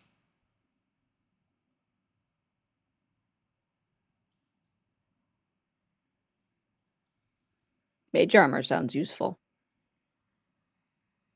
It kind of is, but it's also not. Like, it only really seems to work if you're not wearing armor already.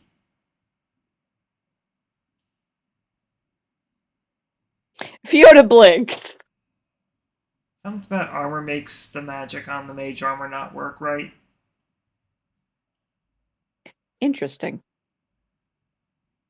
Yeah. I think mage armor is mostly for wizards.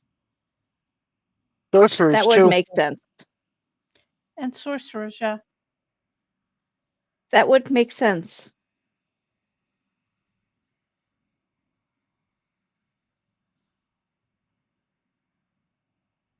How much is Firebolt another first level spell? Cantrip. Yeah. Cantrip? Yeah. Okay. How about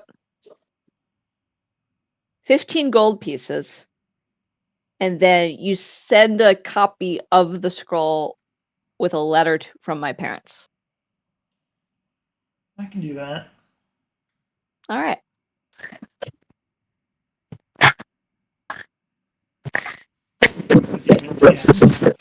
Oh. Mike again, Fiona.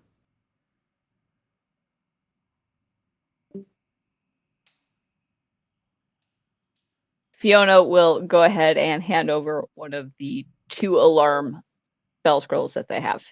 I'll go ahead and hand over the 15 gold after taking a moment to dig up his lockbox, open it, and count out the 15 gold. Well, Fiona just gave him 11 for all the cookware she It bought. was So, still sitting on the counter. yeah. It's one of those towns. Yeah, for sure. Like, he'd scooted the 11 gold over to his side, and then it just dawns on him after he puts the 11 gold into his lockbox. That look of realization on his face.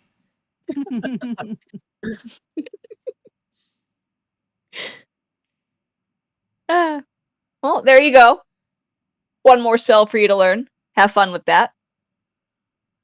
I will.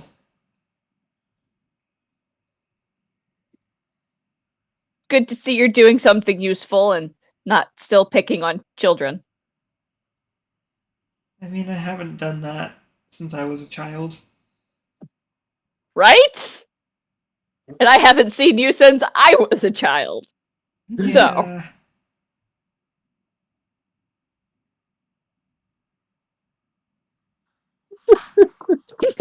Yeah. Yeah.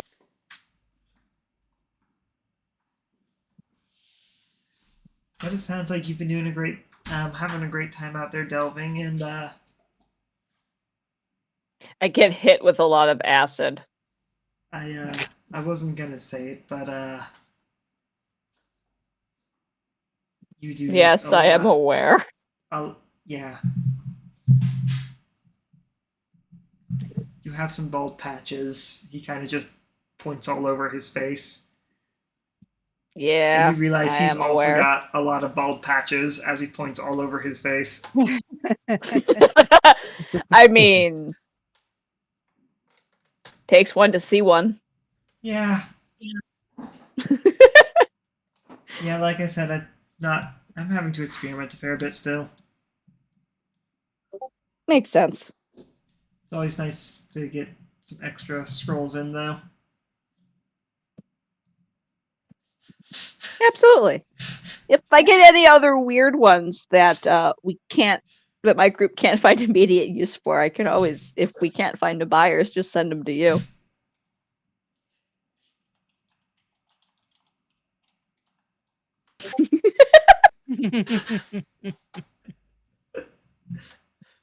I almost bad.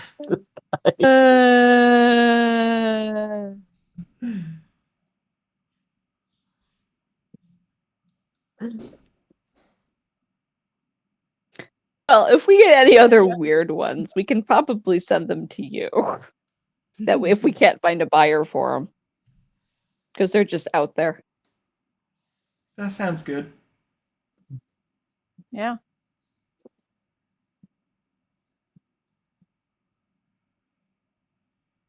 Yeah, at the moment, business has been kind of slow. It's kind of funny. I thought it was a good idea at the time, but now selling cookware that doesn't break, does not seem to be a steady business model. Well, maybe you just need to go somewhere Lawrence. where more people are looking for this kind of thing. Yes. Or Fiona. you apply those unbreaking spells to farm tools. Ooh, I should. yeah. Might take a little longer to do. Sickles that don't dull would be very useful. Yeah, they would be. I should do that. Sickles need to be sharp. Yes. What's a sickle? It's used to harvest the grain. Oh, I'm city girl. What do I know from sickles? There. Fiona will pat Dori on the back.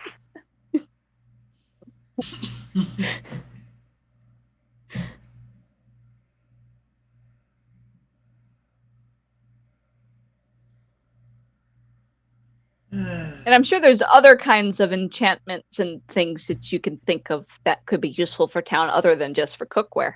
Probably. At least, probably a few other things. Slowly getting there. Yeah, At least people like the scrolls. it's good. I'm glad they're having fun with them. Same here. How much for this Misty Step scroll? 5 silver. Fiona will hand over 5 silver. Because this one just looks fun.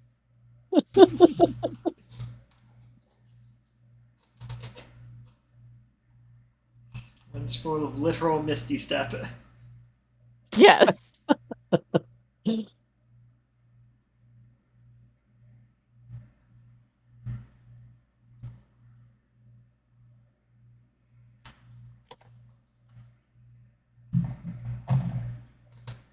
Alright. Alright, and I guess with that, Fiona will leave Lawrence alone. Surprisingly, without beating him up. As you leave, anybody who's leaving last would see him just let go of a whole bunch of tension he'd been holding the moment he saw Fiona. Sigh of relief from Lawrence. His Poor guy. shoulders droop. His back hunches. Relaxation floods through him as he lets go of a whole bunch of tension he didn't realize he was holding on to.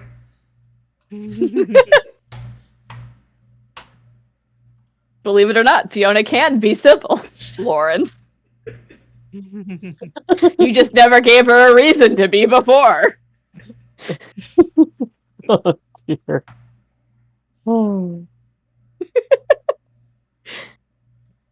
Fiona will then head to the general goods store and go straight for the sweets rack. It's right there next to the counter. Excellent! She will buy 3 sweets. So you got She may back- notice that Lantern is no longer anywhere to be seen in the general store. When Dori realizes this, she's going to head out to the wagon. The sweets will run you about a silver a piece, and they seem to be assorted bags of hard candies mostly. Ooh. Candy! Yay!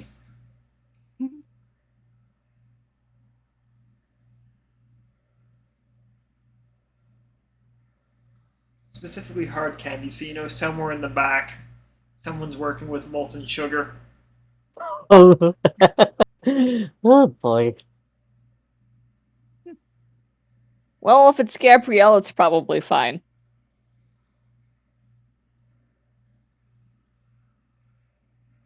I mean, in a society where almost everybody's covered in fur, I don't think anybody's going to question a little bit of fur in their candy.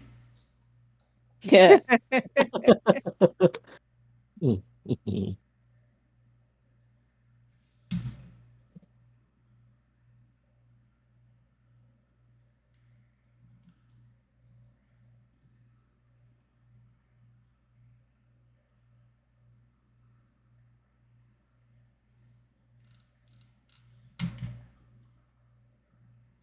Alright. Candy purchased. People leaving to the wagon. Probably discovering what Lantern is up to. Yes. And one poor man had his childhood trauma walk through the door. Yep. Hey, that's way more profitable than any encounter I've had it with anyone who hit me when I was a kid. Yeah. Yeah? Yeah. Mm-hmm. Yep.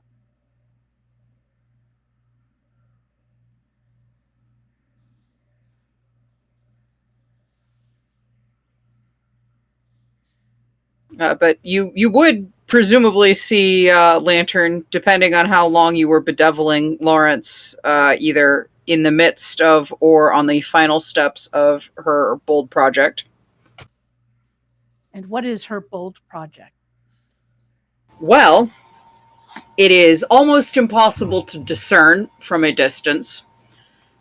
She appears, you can tell that she has some sort of wood, and she is digging into it with a chisel. And you can't hear her from this distance, but you have the suspicion strongly that she is chuckling to herself in delight and victory. Anybody else concerned as to what the hell she's making? Dori will go up to her to see what it is that she's making. Well, I will send that to the artwork and memes tab. Okay. Excellent. Oh, I suspected. that makes so much sense. She is fully engaged in this project, incising the wing webbing on the lower plank with the chisel and an expression of great concentration, while again chuckling to herself with great victory. Dori will tell her it's looking really good. Thank you! I thought about it when the guardsman pulled us over. I was like, wouldn't it be nice if there was a way for people to know our names already? But then I was like, maybe. And she looks around to make sure that nobody unexpected is listening in and leads in on to Dori and says confidentially, maybe sometimes we're doing something where we don't want everybody to know what our name is. And that's why the rope. And she demonstrates how the sign is completely foldable so that bottom plank can be folded up and it just looks like there's a plank. Cool. You may notice the ties in the picture where the bottom rope tail can be tied up. Yep. Very Wow. cool. I was going to paint it, but they don't have any paint. So I'm going to have to wait until we have paint to paint it. And until then, I can just chisel it out so the words are still on there. So you can still tell if you look, but not from as far. No. I am probably going to need to ask for your help and maybe Vellos' help to get this hung up over the front window because I do not think I have the height for it. But I am confident that one of you will be able to help me. I'm sure, and both of us working together, I'm sure we'll be able to get it up properly. Well, there should be no problem. You are, as you would imagine, beamed out. Dori beams right back. So Fiona. Yeah. And who else is with Fiona still? Just me.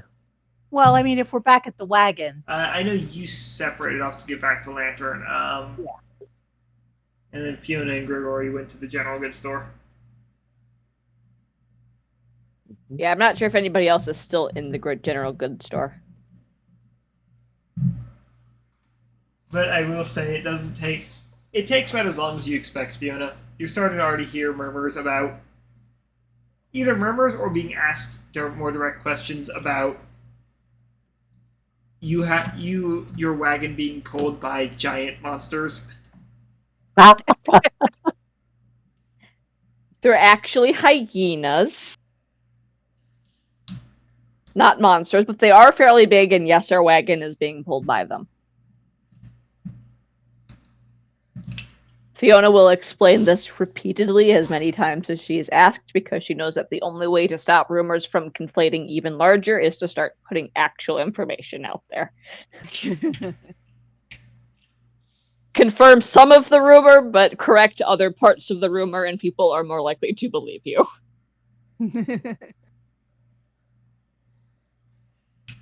So yes, the wagon is being pulled by large creatures. Those creatures are hyenas, not monsters. And hi, yes, I am back in town briefly. Good to see you again. And that's basically your entire time all the way back to the wagon when you go to regroup with the rest of the team. And also commenting, I hope you won the betting pool about whether or not I was still alive. Some people dodge that question.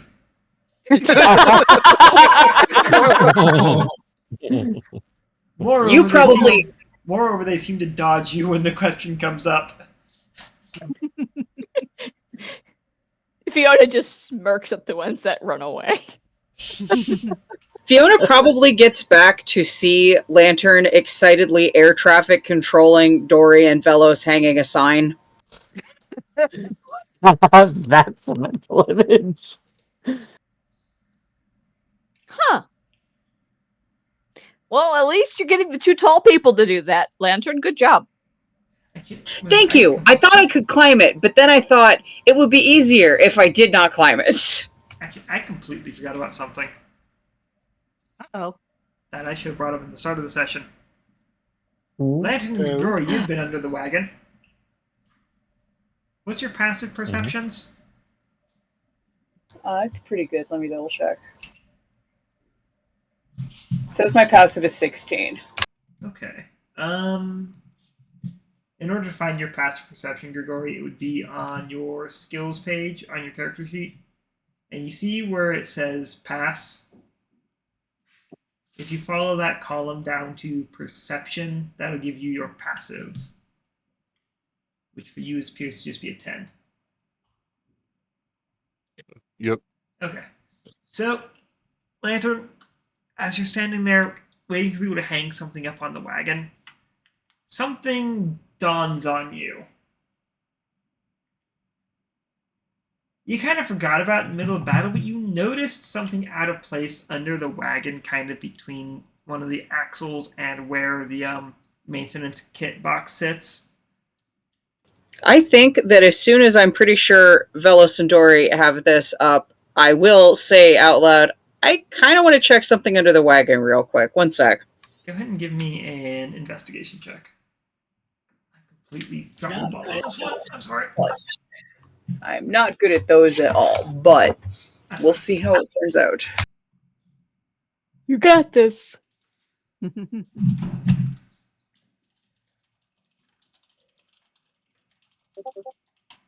Yeah, that's a 7.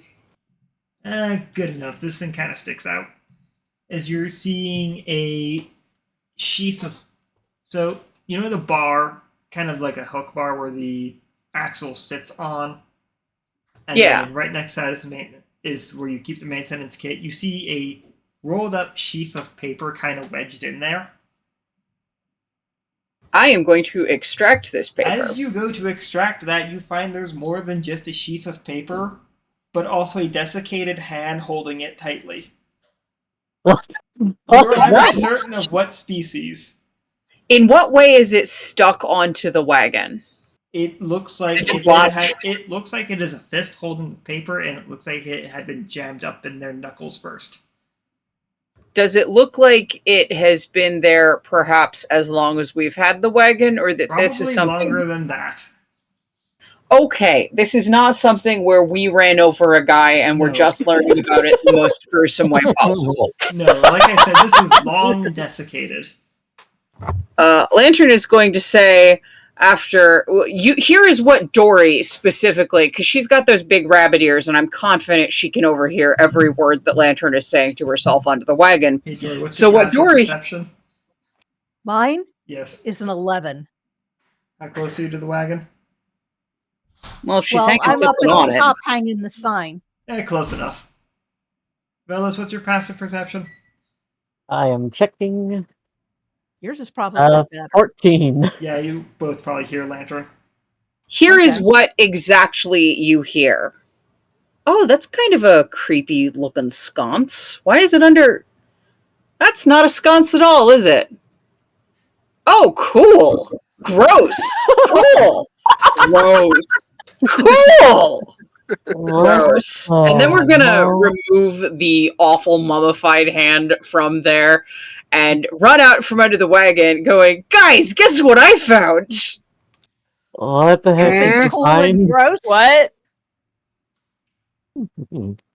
As Lantern At is this holding point- a hand holding a scroll. At this point, I am going to delicately separate the scroll from the hand, breaking as little of the hand as possible. Give me a...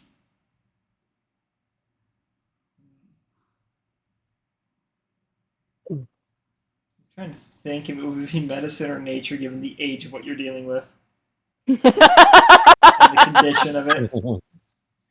Fiona seeing the desiccated a hand in medicine check. Lantern's hand. Oh boy!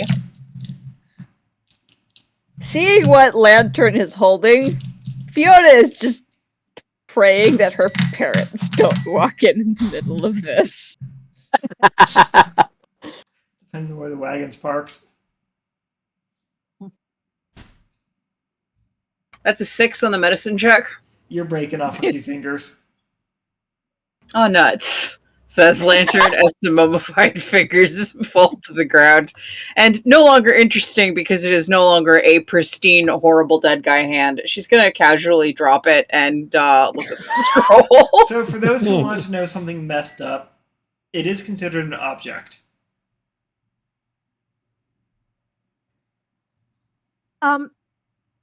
Lantern, are we done hanging the sign now? Is it hung? I think so. Lantern, what do you have there?